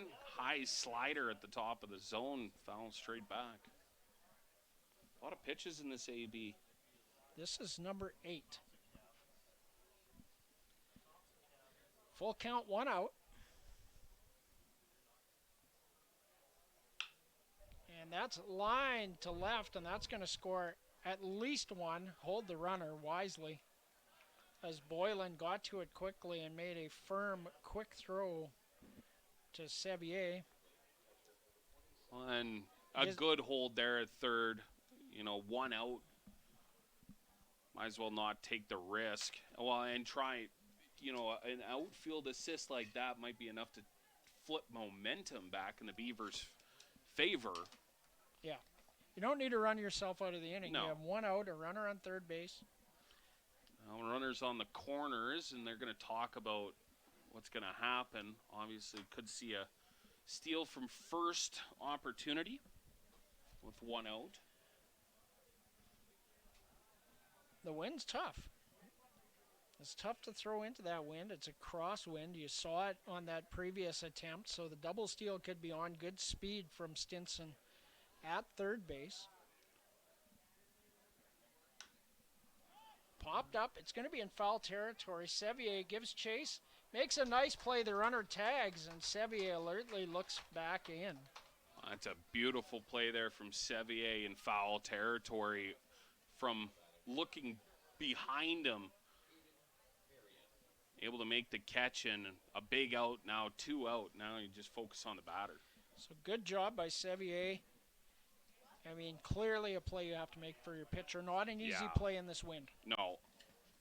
Well, and especially early in that at-bat, too. An opportunity to finish this inning out. Aiden Marion to the plate.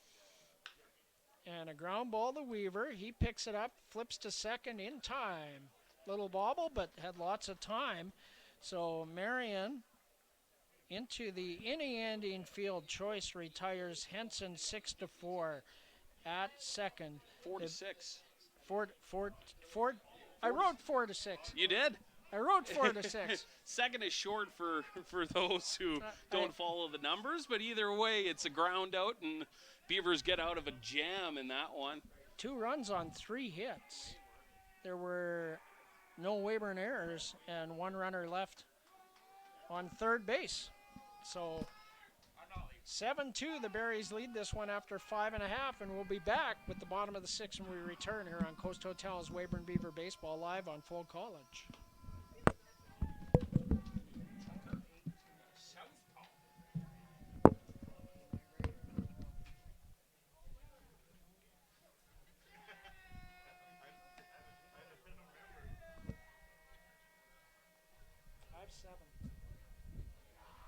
It's 7 on there.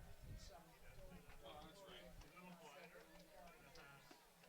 Maybe you should try that. 32. Okay.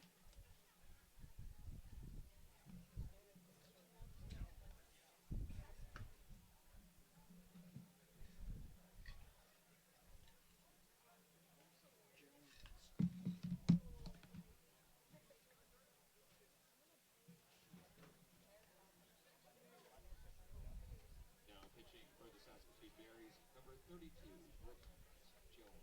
This pitching change brought to you by Sweezy Tattoo.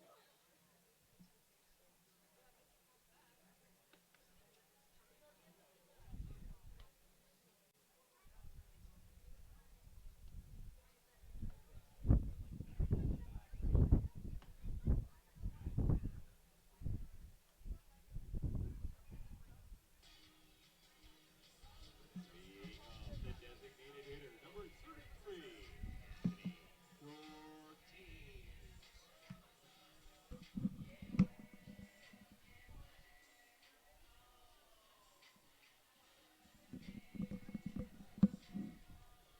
New pitcher on the hill for the Berries. Number 12. We got a Jones. Sounded like Brooke Jones. I got into some kind of roster. I don't know. That's last year's. Yeah, this is last year's. All right. Oh, this is actually 2 years ago. Okay. Swing and a miss by Anthony Cortese. 2 strikes the count. So 32 Jones. Brooke Jones, a left-hander.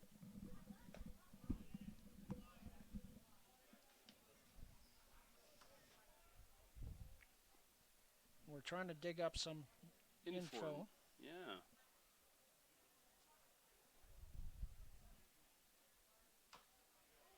That one right off the plate, right back to Jones, and right to first base for the first out of this inning.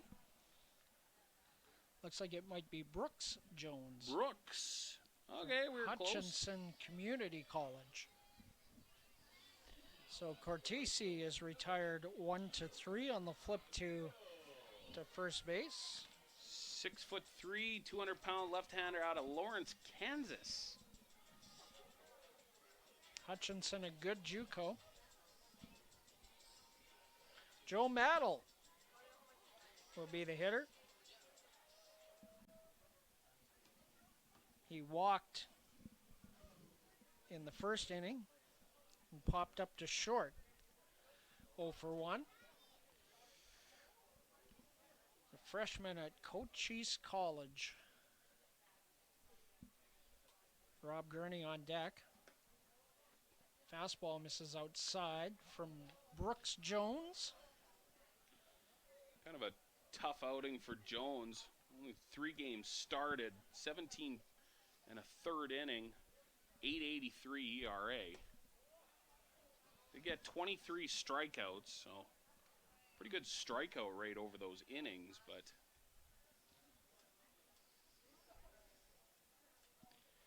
So 2 years. oh, that was from 2 years ago. I'm looking at the stats. He's a 2-year guy. Okay. Well, much better from year 1 to year 2. Innings pitched a little bit down, had 13 2/3, but ERA falling to 5.93. strikeouts also, fellas, around just 10 for him. Gets a strike there. Runs the count full. Oh, Maddle works another full count. Couple of good at-bats for the youngster. Yeah, a good walk there in the first. And a tough lefty-lefty matchup. So a nice piece of hitting there by Joe Maddle. Seventh pitch of the at-bat coming. The second at-bat flew, or popped out, I guess, to shortstop. Good take Ball there. 4 high. 2 walks on the evening. So the OBP for Joe Maddle looks real good. Well, that's what you want out of your 7th hitter. Get on base. Try and start a rally, I guess. Hopefully you get around to the top of the order. So now you have a veteran presence here who's 1 for 2 on the night. And then you have essentially back-to-back leadoff style guys with Hugh Montgomery and Ryan Weaver.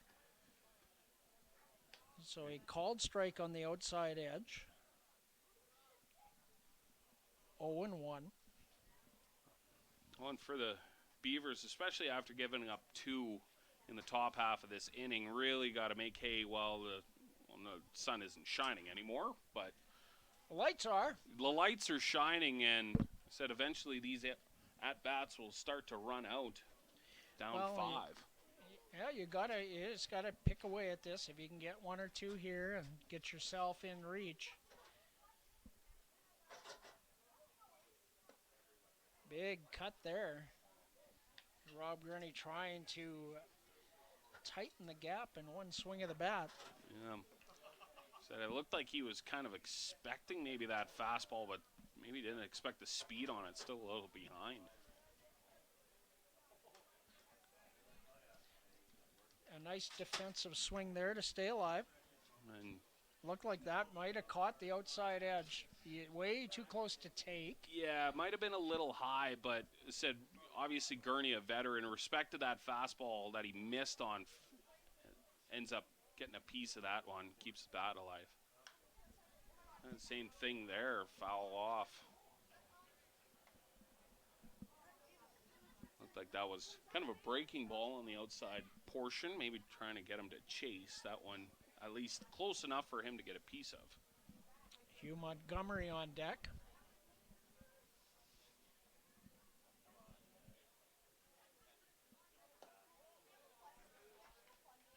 Good eye there from Rob Gurney on pitch number 6. Evens the count at 2 balls and 2 strikes.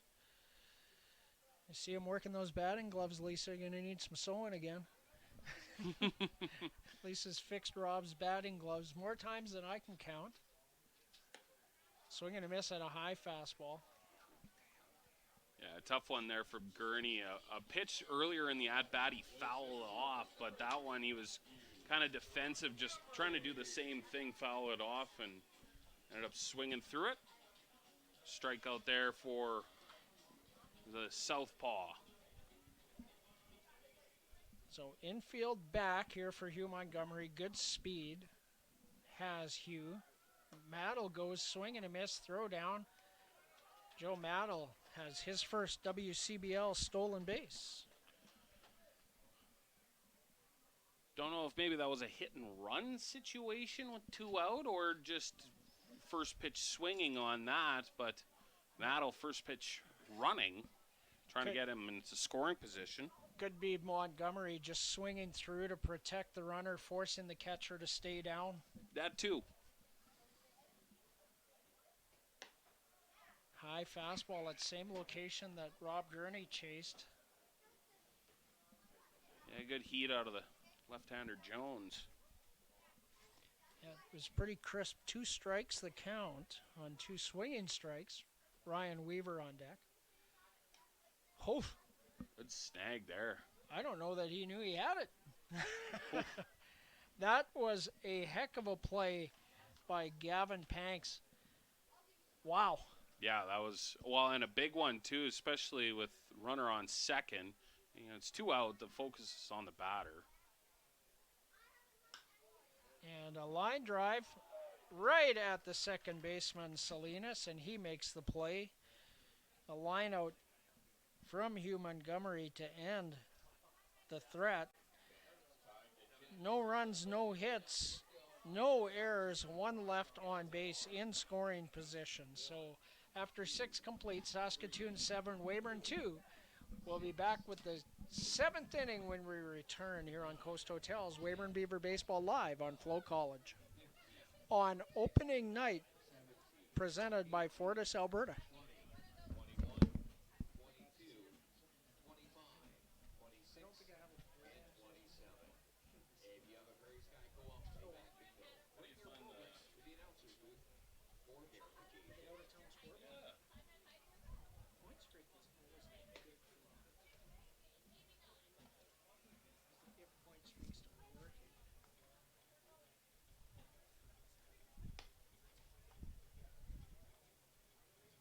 Nobody's scoring in points. I think the only place I can perhaps go, it's been a mess because we just changed scoring.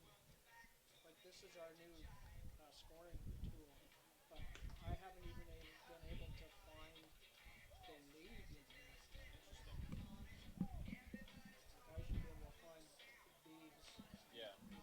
matches from it. Mention the games that are going on, I guess.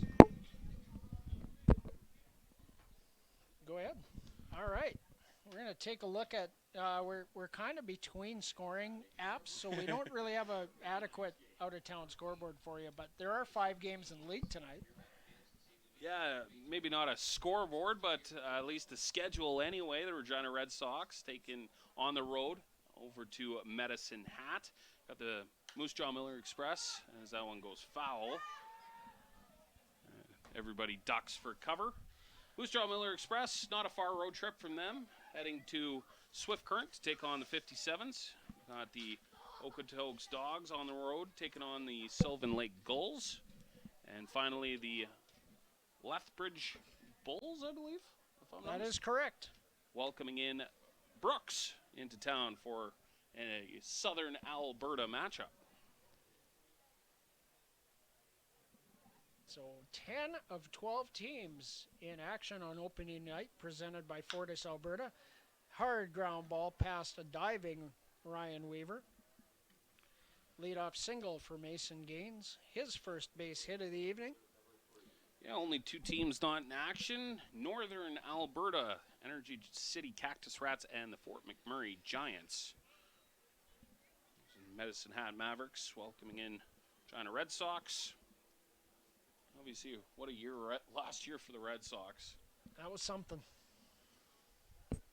You lose your best 3 pitchers and best 3 hitters to pro deals in July. You replace them and go on to win the league when you're down to your last strike, down 2 runs on the road in game 2. Crazy. Yeah, well, that's one of the interesting things about sports. They write their own story, fairy tales in a way. Script writers couldn't even dream of coming up with something like that. And I was really happy for Gary Brotzel, the president of the Red Sox, Sharon Clark, and all the wonderful staff there with the Red Sox that they won one before the billionaire ownership took effect in October. Oh, and look out there as bounces away from the fans. It's just more gratifying. Well, absolutely, especially for, like you said, an owner who's been there for a long, and been there through the down years to, be able to get all the way to, the championship and win it all before said that takeover. Well, and the Red Sox are competitive year in, year out, but hadn't won a championship since 2012. Yeah. Quite a long stretch for, like you said, a franchise that has had a lot of playoff appearance and a lot of success, but just not the number one thing, which is the championship. And a little flare that's picked up by Sevier. A really effective pitch there by Ferguson. Really weak contact he gets from Nash Nichols. Yeah, it looked like a hit kind of off the hands a little bit. I guess I'll call it a soft liner. Yeah, to line out. Sevier. Yeah. That rounds us up to the top of the order. Brock Laird. He is 1 for 4 so Ooh. far.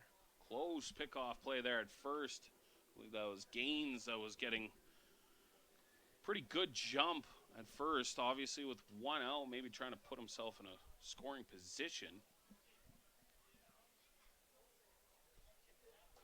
That's a wild pitch. Well, and that will put him into scoring position.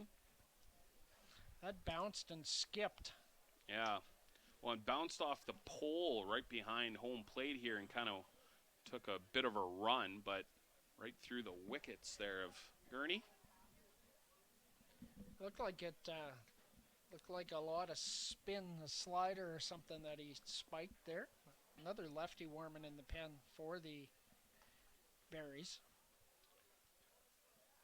Whoa, look out there. As Kind of surprised he missed him. Another wild pitch. on that one on the inside half as Laird ducks for cover, and his movement as well in the Beavers bullpen, although not very fast moving. Yeah, moving around.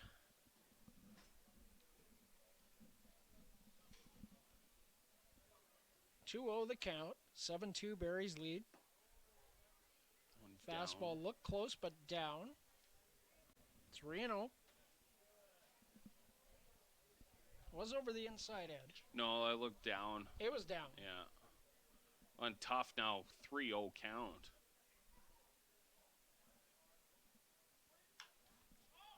3-0. Swinging 3-0 up 5. Interesting. It's a bold strategy, Cotton. Well, I don't hate that out of Laird. Obviously, just why not? You got the lead. You got a runner on third. 1 out. Maybe try and get him home. Obviously, infield playing in. They want to contain that run. We'll see if Laird's a bit more patient here. Ball 4. And pretty easy decision there from Laird with a bit of a chin scratcher, and that's going to draw a visit. Jackson Henderson, the pitching coach, his 3rd trip tonight. Bit more action now out of the Beavers pen, and it looks like we got a submariner throwing. Braden Mayencourt? No. It was a It's very low release angle. not number 7. When Mayo eats an inning or two, he comes from underneath. Well, that's like really Chad Bradfordy. Yeah, no, that's true. No change yet. Obviously, just a chat and Can you see the number? also talking about maybe this situation here with runners on the corners is with 1 out. We'll see if the speedster Laird on first goes for a run. Up and in. Gael Salinas Well, and the pitch count probably starting to run up a little bit here for for Ferguson. 1-0. And that hits him. I think that's going to be it. Yeah. Well, and Ferguson for the last little while here was kind of flirting with the inside edge, and yeah, I think that's going to be it for him. There comes Cam Williams. We've got a sidearm submariner out of the pen. We'll find out who it is in a second here. Well, and John, you're on the road tomorrow, heading a little Yeah. further southeast. Tell me what's going on in Cardiff. Well, the organizing committee's done a heck of a job putting it together. It's the 2nd annual Rural Roots Classic. Last year took place in Oyen, Alberta, between the Sylvan Lake Gulls and the Lethbridge Bulls, who originated in Oyen. So it was kind of a back to the future for the Lethbridge Bulls. But yeah, it's going to be a great crowd. You know, Cardiff, the home of Carter Beck, and guys like Tyron Dorrance, who played for the Beavers, and Dax Brown, kind of from that general area, Oxbow, Alameda, and they all play together on the Southeast Twins. So, it's a natural for the Beavers to go there, and I think it's honestly something we're going to continue. They get, you can only pull it off with the support of terrific people like Blair Beck and Trent Dorrance and Jody Wall, the key people around these. There's a lot more people involved in that, but that's the key people that we've dealt with. And I knew that Cardiff was an organization that would, just put on a great show. So that is Casey I think it's Lindgren is his last name. I met him 2 nights ago. We had a little gathering. Got all the boys together that are in town and had some burgers and dogs and a couple of sodas and everybody getting acquainted. So another two-way. And a fitting pitching warm-up song for him, a little funky music from the right-hander, kind of a sidearm delivery. Trying to limit the damage here with runner in scoring position, 1 out in the top of the 7th. And obviously, as you were mentioning, the Rural Roots Classic last year in Oyen, that's a ball town. I've had the pleasure of playing fastball out in that area, fantastic park, and Cardiff as well, another. So there's a lot of amazing small town ball areas all throughout the prairies, and that's what the Rural Roots Classic kind of highlights, is those hidden gems in Alberta and here in Saskatchewan. And said it should be a great day tomorrow. Looks like the weather is once again going to be another scorcher for you, John. 35 degrees and windy. Well, I was allegedly going to have a tent, but I don't know that is going to be possible. Can you put air conditioning in that tent? Well, at least it could potentially provide a little bit of shade. So Casey Lindstead, 5'10", 170-pound senior right-hander, submariner from Friends University in Kansas. He's from Bel Air, Kansas himself. Comes in a bases-loaded jam with 1 out, looking for a ground ball from Ethan Murdoch. High, ball 1. Kind of throws similar to how closer Devin Costa a couple of years ago, who was a very effective guy who didn't throw very hard, but hit a slider that rose. Well, and you're seeing more, I guess, interesting delivery points in all levels of baseball. I think you look, another example of that out of the Toronto Blue Jays, you had, who's that, Tyler Rogers out of the pen, who throws almost from the shoelaces, and that one catches the corner there for a strike, 2-1. And then you have Trey Savage, who almost throws 12-6, so a massive high delivery, everything in between. Whoa, is that one thrown behind him? Runner coming home, and he'll score easily. Wild pitch. So Gaines reaches on a single to lead it off and scores on 3 wild pitches. Yeah, and from 2 different pitchers as well. Well, no, one was a hit by a pitch. Well, but he advanced on 2 wild pitches. True. So Yes. he stayed Yes. put. Yeah. Bunch of said, no matter how you slice it, pitches that are not in the area that they should be in. Ball 4. Straight walk there. Once again, loads the bases with just 1 out here in the top of the 7th. An 8-2 Berries lead now.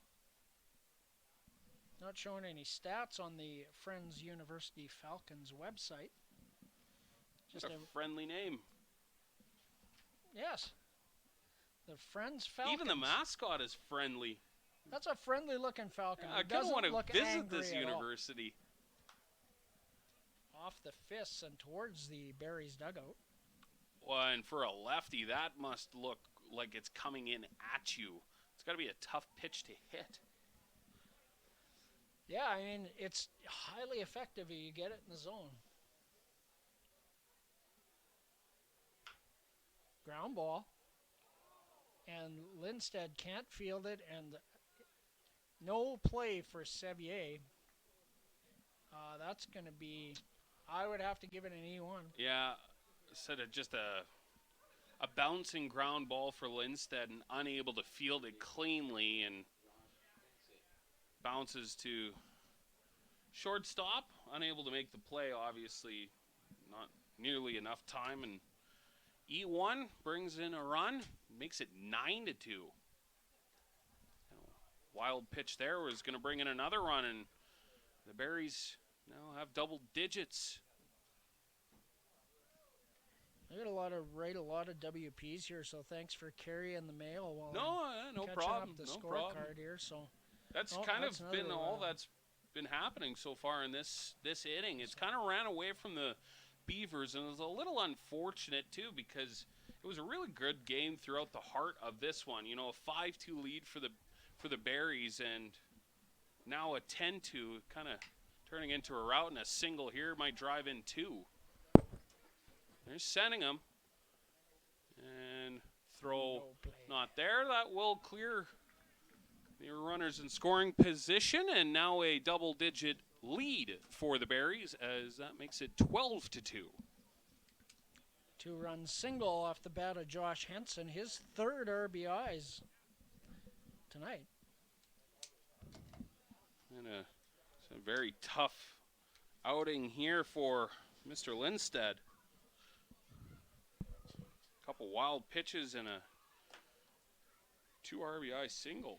Not a team you can give anything for free. That misses outside for ball one. One said you see a lot of contrast. You know, earlier in the game you had, who's the pitcher there?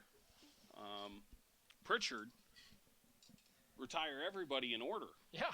And so far, There we go. Lindstedt hasn't been able to retire anyone through 5. So now you just might as well get dialed in, find the zone. Don't use any more arms tonight. There's a It's single. gonna drop.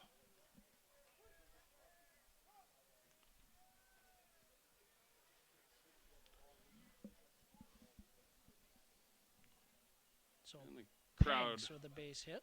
Yep. Thinning out now. Yeah, I said the crowd kind of thinning out now as we get past 9:45. Still a school night. Still a school night, yeah. Almost grad season, but a lot of youngsters here. That doesn't affect them. Aiden Marion with one out. 9th hitter. So, well, that's a wild pitch again.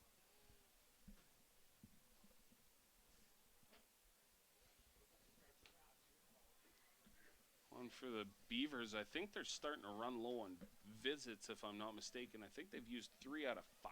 So They have used 3, yes. you don't really want to use one in a situation here in the 7th. Not down 10. No, just try and get out of this. He's a senior. He knows what he needs to do. Well, and a good pitch there. I said after that one sails into the backstop, a good pitch on the inside half gets a strike.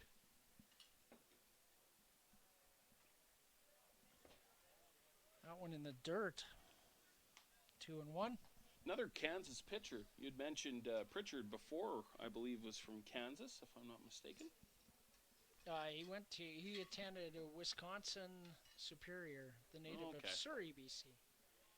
Oh, I'm Kansas thinking of was- Jones. you're thinking I'm of thinking of Jones Brooks from the Bears. Yeah, Jones. Brooks Jones. He's a Kansas. Couple Kansas chuckers on the hill. 3-1. So this one getting away on the Beavers a bit late in this ball game. Marion takes, and that'll fill the count. And you probably won't see any more 3-0, 3-1 swings out of the Berries with this sizable lead. And a little flare. Mancourt is there. The spray chart, everything to right field tonight. Yeah, there's been a lot off kind of the end of the bat there, and that one floats into the glove of Maincourt. Able to get the second out of this inning. So We're on the order already. we are so. Have to add a number in the column. Fouled straight back. Mason Gaines, who singled to lead off this inning. I was starting to talk about cool things that Ian Heck did. And he started the last game of his collegiate career here at Tom Lang Park. That's outside. And before the game, had a little chat with Ian, and I said, how many pitches are you going to go tonight? Are you going to go like 110? He goes, I think I got 125 in me. And, his last collegiate game, outside once again, 2 balls and a strike. And Ian Heck, in his last start, throws 150 pitches, 100 of them for strikes. Thank you very much. Not saving any in the tank for that one. Then he went and played pro ball in Australia and hit 500. It was like a video game for him. Yeah, quite the ball player. Had the chance. He said, I didn't come to a whole lot of home games. Hopefully can come to a few more. But had the chance to watch him a few times, especially on the hill. Incredible thrower. Foul ball. Oh, and a close foul ball on that first baseline.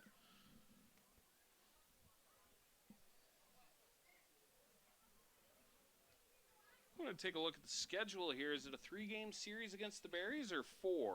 4. 2 here, 1 here, 1 in Cardiff, and then 2 in Saskatoon? Correct. Weird start times. 4 p.m. Saturday and 1 p.m. Sunday. Okay. Well, you get home at a decent enough time. That's true. 4:30 tomorrow. 4:30 tomorrow. Interesting. Yeah. Well, no lights, so we got to get it in. Ooh, Right in the middle of the back. Gaines is aboard on a hit by pitch. So when you go full and you hit the guy, I guess it saves your whip. Yeah, that's true. Probably not on Mr. Ferguson's mind at this time. No. Obviously, said just wanted to get him out, get out of this inning, and unfortunately puts one in his letters. Nobody warming. There's a good pitch from Lindstedt. That's in there for strike 1 to Nash Nichols. Right. Mr. Lindstedt, not Mr. Ferguson. Ferguson is out of this game. Oh, another wild pitch.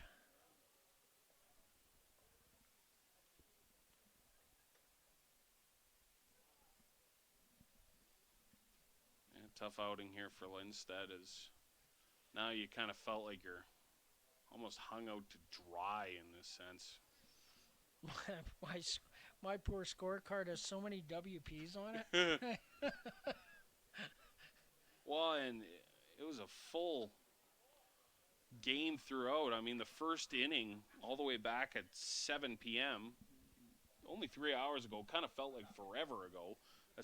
68 pitches between both pitchers in that inning, 5 runs, excuse me. And, yeah, quite a wild finish to this one.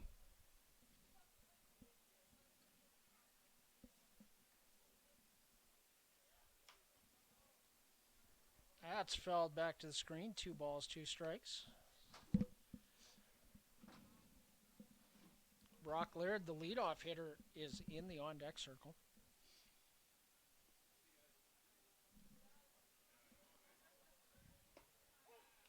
Brings him up. And maybe a favorable one, but gets him out of this inning, and that's all they needed. Okay, so the Berries, they score 5 runs on only 2 hits. Whew. There were no Beaver errors, and there was 1 or 2 left. 2. 2 left on base, both in scoring position. I believe so, yes. 41 comes into pitch when we return here on Coast Hotels. Weyburn Beaver Baseball live on FloCollege.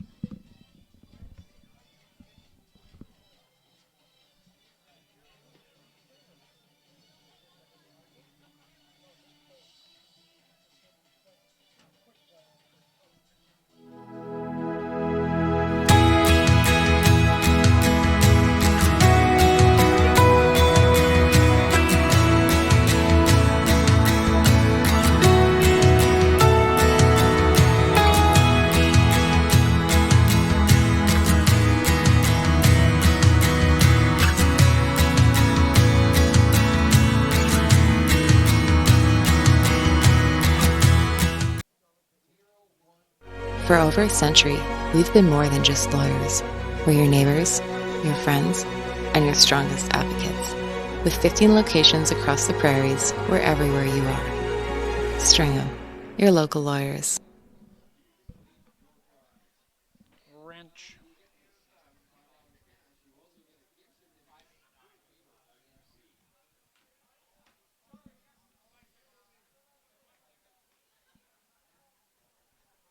Christopher Wrench. Sure. We'll play something. Just play something. Looks like Brody Wrench. Yeah, two. Brody Wrench? Brody Wrench.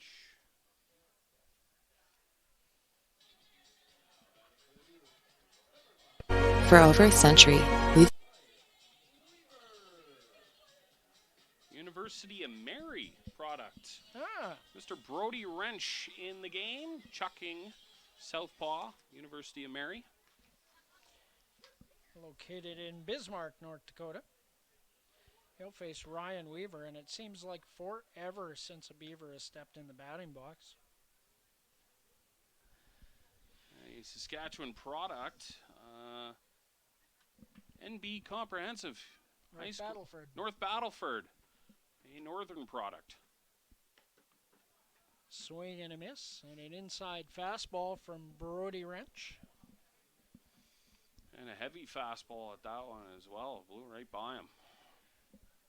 0-2 to Ryan Weaver. Weaver, a single, a walk, and a strikeout, 1 for 2. Jared Cramp on deck. That's outside. 1-2. And Wrench maybe trying to muscle another fastball by him, kind of just over gripped that. See if he can settle down here. 1-2. Got somebody warm in there now. Can't see who it was. That almost looked Cutter-esque. It was decent speed on that. Down and out. 2-2.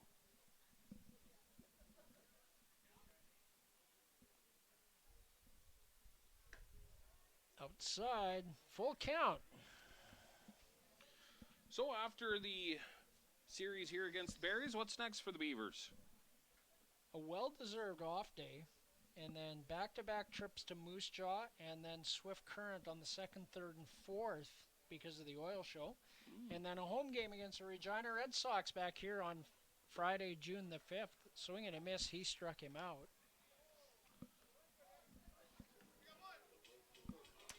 So 10 games in the first 11 days of the season.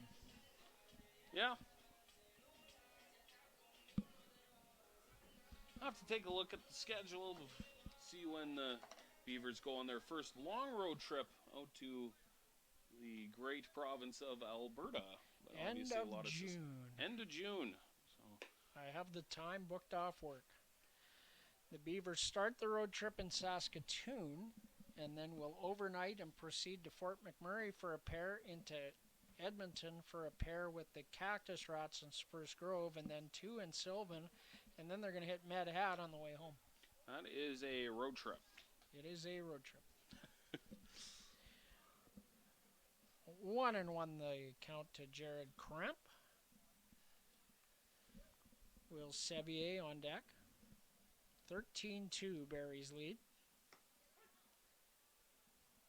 Fastball on the outside edge.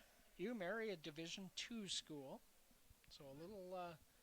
Sometimes you see a little elevation in talent over some NAIA guys and such. Sometimes. Swing and a miss at a breaking ball. A good slider there with a lot of action. Back-to-back strikeouts for Wrench here in the bottom of the 7th. And for the number 1 and 2 hitters of the Beavers as well. And Will Sevier will come to the plate. 0 for 2 with a walk and a run scored. Oh yeah, I'd circled the walk there on that Strikeout. debatable call. Foul tip squeezed. Pitch on the lower outside half. Sevier thought it was a ball, and Hummer did not.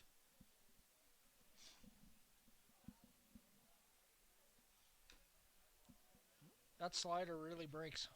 Yeah, that had a lot of movement on that one, and a hard slider to boot. That thing's going to look like a fastball until it's about 20 feet from you, and then it's over. That's nasty. Quickly 0-2 for Sevier. There's a fastball that misses outside.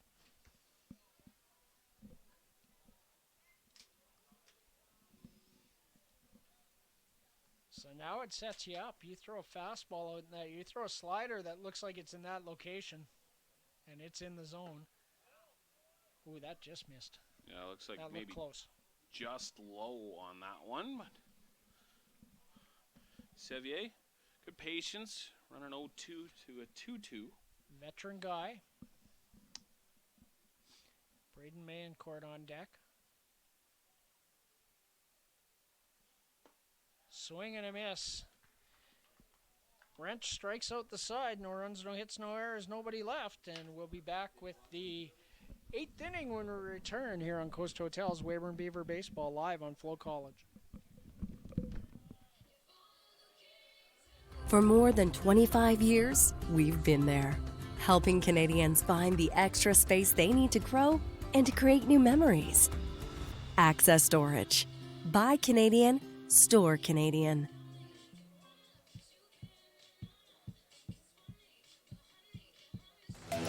The live sports experience is changing. Teams and facilities are under pressure to provide online and in-venue entertainment. IKS Live has the right team to deliver. We provide service across North America and produce the best fan experience, in the seats or streaming to you.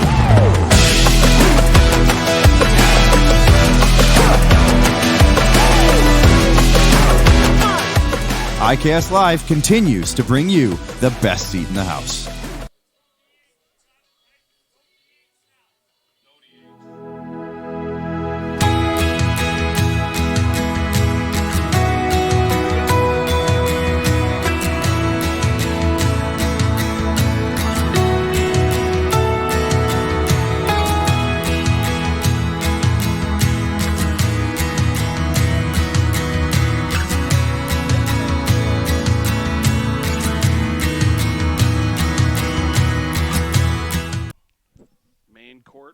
From first onto the bump, and Eli Hansen will take Mayencourt's spot at first base. No DH anymore for the Beavers. 13-2 in favor of the Saskatoon Berries. This is Mayencourt's first pitch outside for ball one. Just going to count up the strikeouts here quickly. 2, 3, 4, 5, 6, 7, 8, 9, 10, 11, 12.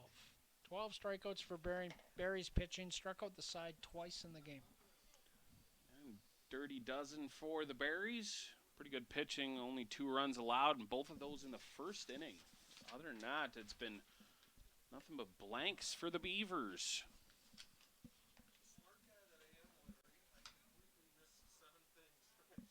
So quickly down 3-0. Mayencourt trying to find the zone.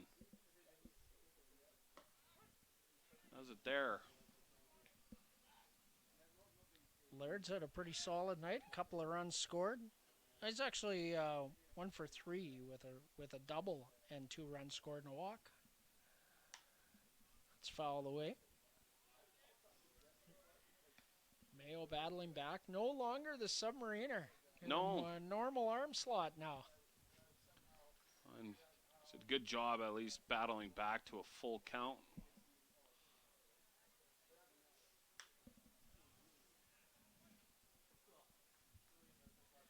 A fight off there from Laird. Count remains full. Yep, 4 pitchers used tonight, and a lot of games coming up, so important that Mayencourt's able to eat a couple innings here. Another foul off there for Laird. 5 actually for Weyburn. Well, including Mayencourt, I guess. Position Yeah, guy. yeah, that's true. But yeah. Well, and it said that one Come on. just misses for ball 4, and I think you'd be a little more generous with the strike zone in a 13-2 ball game at 10:06 p.m. And a position player on the mound. Yeah, you'd. Both teams getting on the bus tomorrow. One of the biggest concerns of the league is speeding up games. Well, and I know like MLB, obviously the pitch count, that one's fouled off. Pitch count has kind of really upped the speed of those games, especially for, you know, the television viewers, commercials and things like that, trying to speed it up and make it a more streamlined experience. Obviously for a baseball purist, that one another foul off. Quickly 0-2 against Smolinas. For the baseball purist, obviously the length doesn't matter as much, but especially when you get into situations like this, as an umpire, you definitely want to open up the zone. You got it. You got it. That's just... And, the game was... I'm sure they talk about that too. Well, yeah. And I think, well, I said baseball umpires are fans and enjoyers of the game too. I mean, this one, after that 5-run 7th inning, it was over. Ground ball. Weaver to second for one in time. Double play. So Mancourt able to get the double play. Weaver to cramp to Eli Hansen for 6-3. And nice to see that. It was said pretty quiet in that Beavers dugout for a while there. And then giving up 7 runs over the last 2 innings. A double play gives them something to cheer about. Gives Mancourt 2 outs and brings up Murdoch. Ethan Murdoch, 3 hits in the ball game and a base on balls. 3 for 4 and a walk, 3 runs scored, 3 RBIs. No doubt who the Barrie player of the game is tonight. Yeah, he's been the best player on the diamond so far. A triple away from the cycle. It'll be a tough one for him to get. Geez, Mayo pulls the string on one. He's looking good out there. Yeah, that was a nice pitch. Maybe catching Murdoch a little antsy. And the fastball looks a little crisper then. 1 and 2. Good speed changes there from Mancourt. See what he does here, 1-2.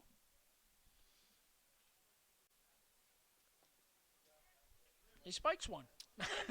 That'll happen. That will happen. Yep. Hard to chase that one. Yeah. I think maybe trying to muscle that fastball a little bit just ends up getting too much hand on the ball and spikes it. Tried to steer it to that outside edge. High, full count.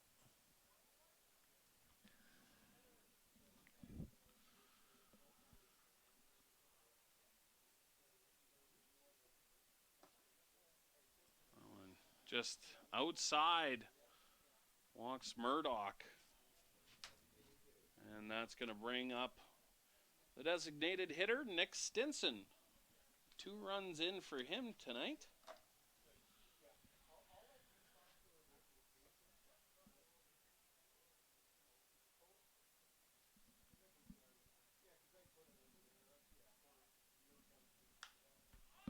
That one put in play towards third base.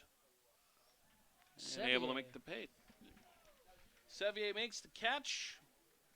Mancourt does great work, and we're going to be heading into bottom of the 8th. No runs, no hits, no errors. 1 left. And we will be back with the bottom of 8th right after this.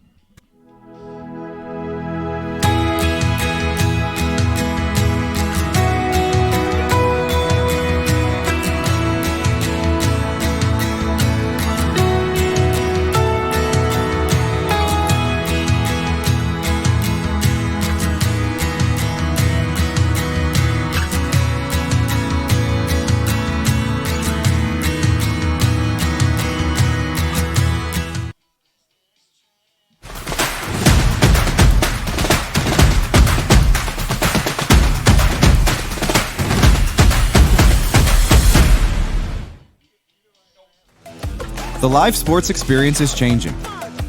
Teams and facilities are under pressure to provide online and in-venue entertainment. IKS Live has the right team to deliver.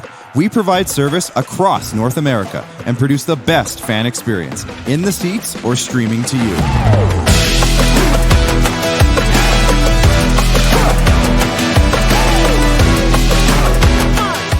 IKS Live continues to bring you the best seat in the house.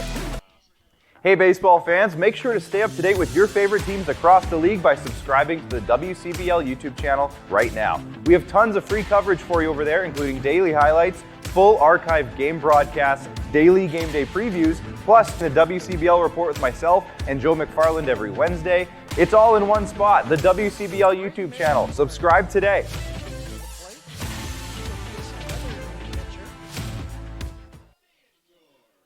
Braden Mancourt will face another new pitcher, number 25, I think. Looked 25 or maybe 26 is back there. Maybe. So hard to read those numbers. Yeah, very tough. Got a right-hander. Trying to close things out for the Berries. Up 13-2 here in Game 1 of the WCBL season here for the Weyburn Beavers. Obviously on the home game for the Beavers tomorrow in Cardiff for the Royal Roots Classic, and then wrapping the series up with a 2-game road stand in the Bridge City, Saskatoon.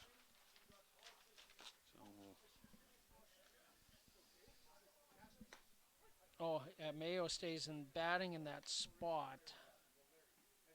Hansen went to first base. Trying to figure out where they've got Eli in the batting order, because Mayencourt is hitting. He didn't leave the game, and he draws a walk. Mayencourt is the career leader in walks for the Beavers, by the way. Really? Yes. So what 5 years will get you. Yeah. Well, and a good eye there. Draws a walk. Well, and for the Beavers now, obviously with the score being as it is, you're just trying to get some good habits that you can carry into tomorrow and the rest of this series. Good habits like taking first pitch balls. Yes. Taking walks. Just doing the little things right that compound over time. It's a long season, 56 games. Okay, Hansen is in the DH spot. That makes sense. Whoa, spike there. That's going to send Mayencourt to second. Wild pitch. Yeah. It looks like number 26, if I'm not mistaken, for okay. So that'll be Mr. Beck. Mr. Beck.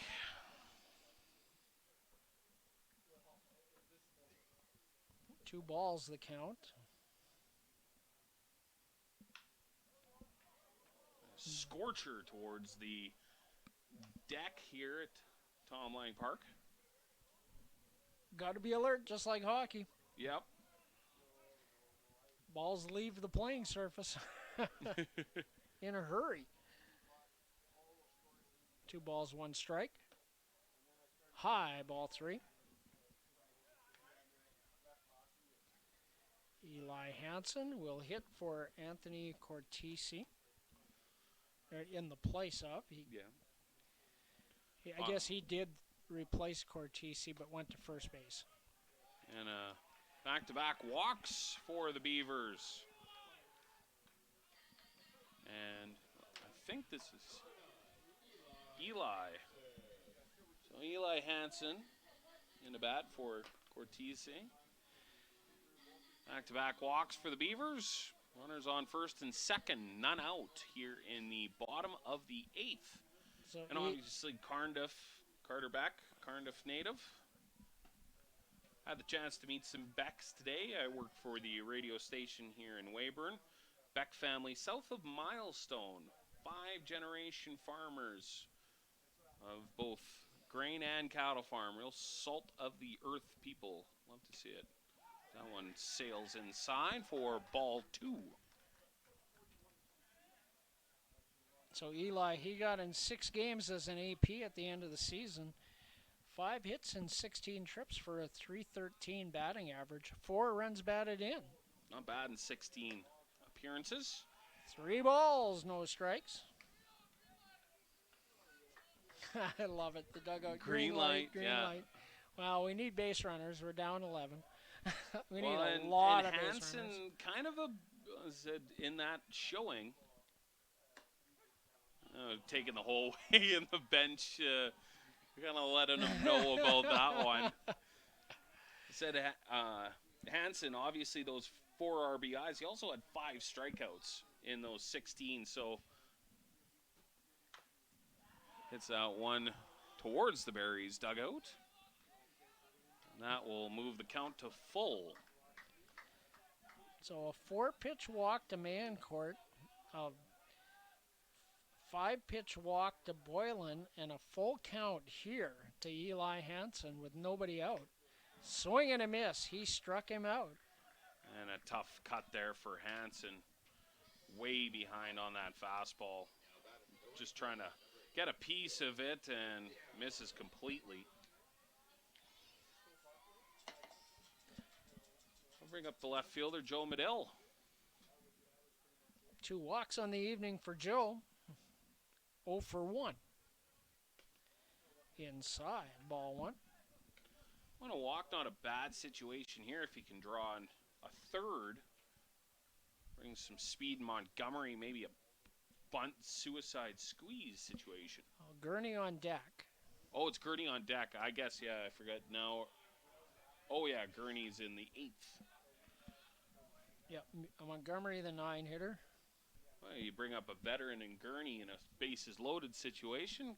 Hopefully cut into the 13-2 deficit. Swing and a miss. Big cut there from Joe Medill. I forget as well here on FloCollege, they do have the scoreboard. I am used to calling radio games for the Red Wings where you cannot see the scoreboard. Oh. On low. Lisa doing a fantastic job here of managing the score bug. There's a lot of moving parts here for this. Honestly, what did we have? A rough top half of the first inning. Other than that, we've been pretty hunky-dory throughout the rest of this ball game. Right, that one? that was right here. Yeah. I had it all the way. Moves the count to 2-2.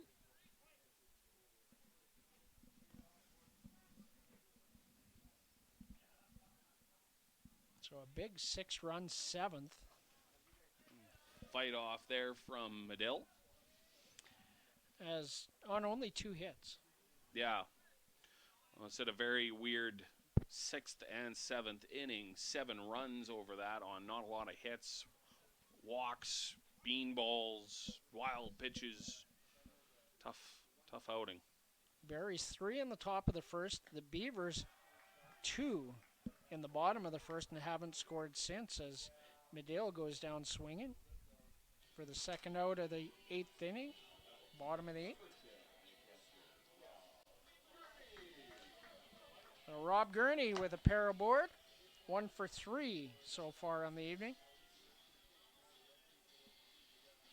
And ground out in the first, then a single in the 4th, and a strikeout in the 6th.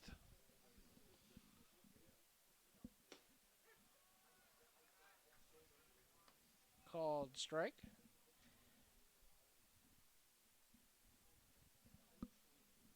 Oh, and 1.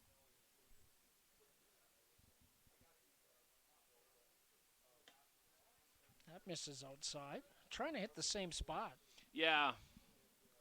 And Beck not messing around, just throwing fastballs, trying to hopefully entice a ground out and wrap things up for the Berries. That one way too low. Good snag there behind the plate. Panks has done a good job behind the plate. He's just a couple of times he's saved his pitchers big time. Yeah. He's made a couple nice plays.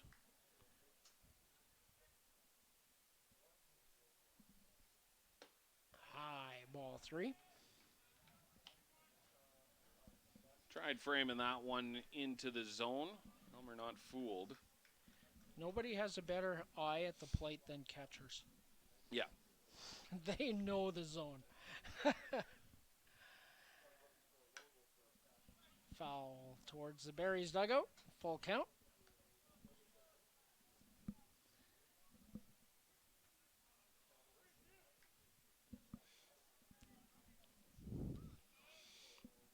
Full count.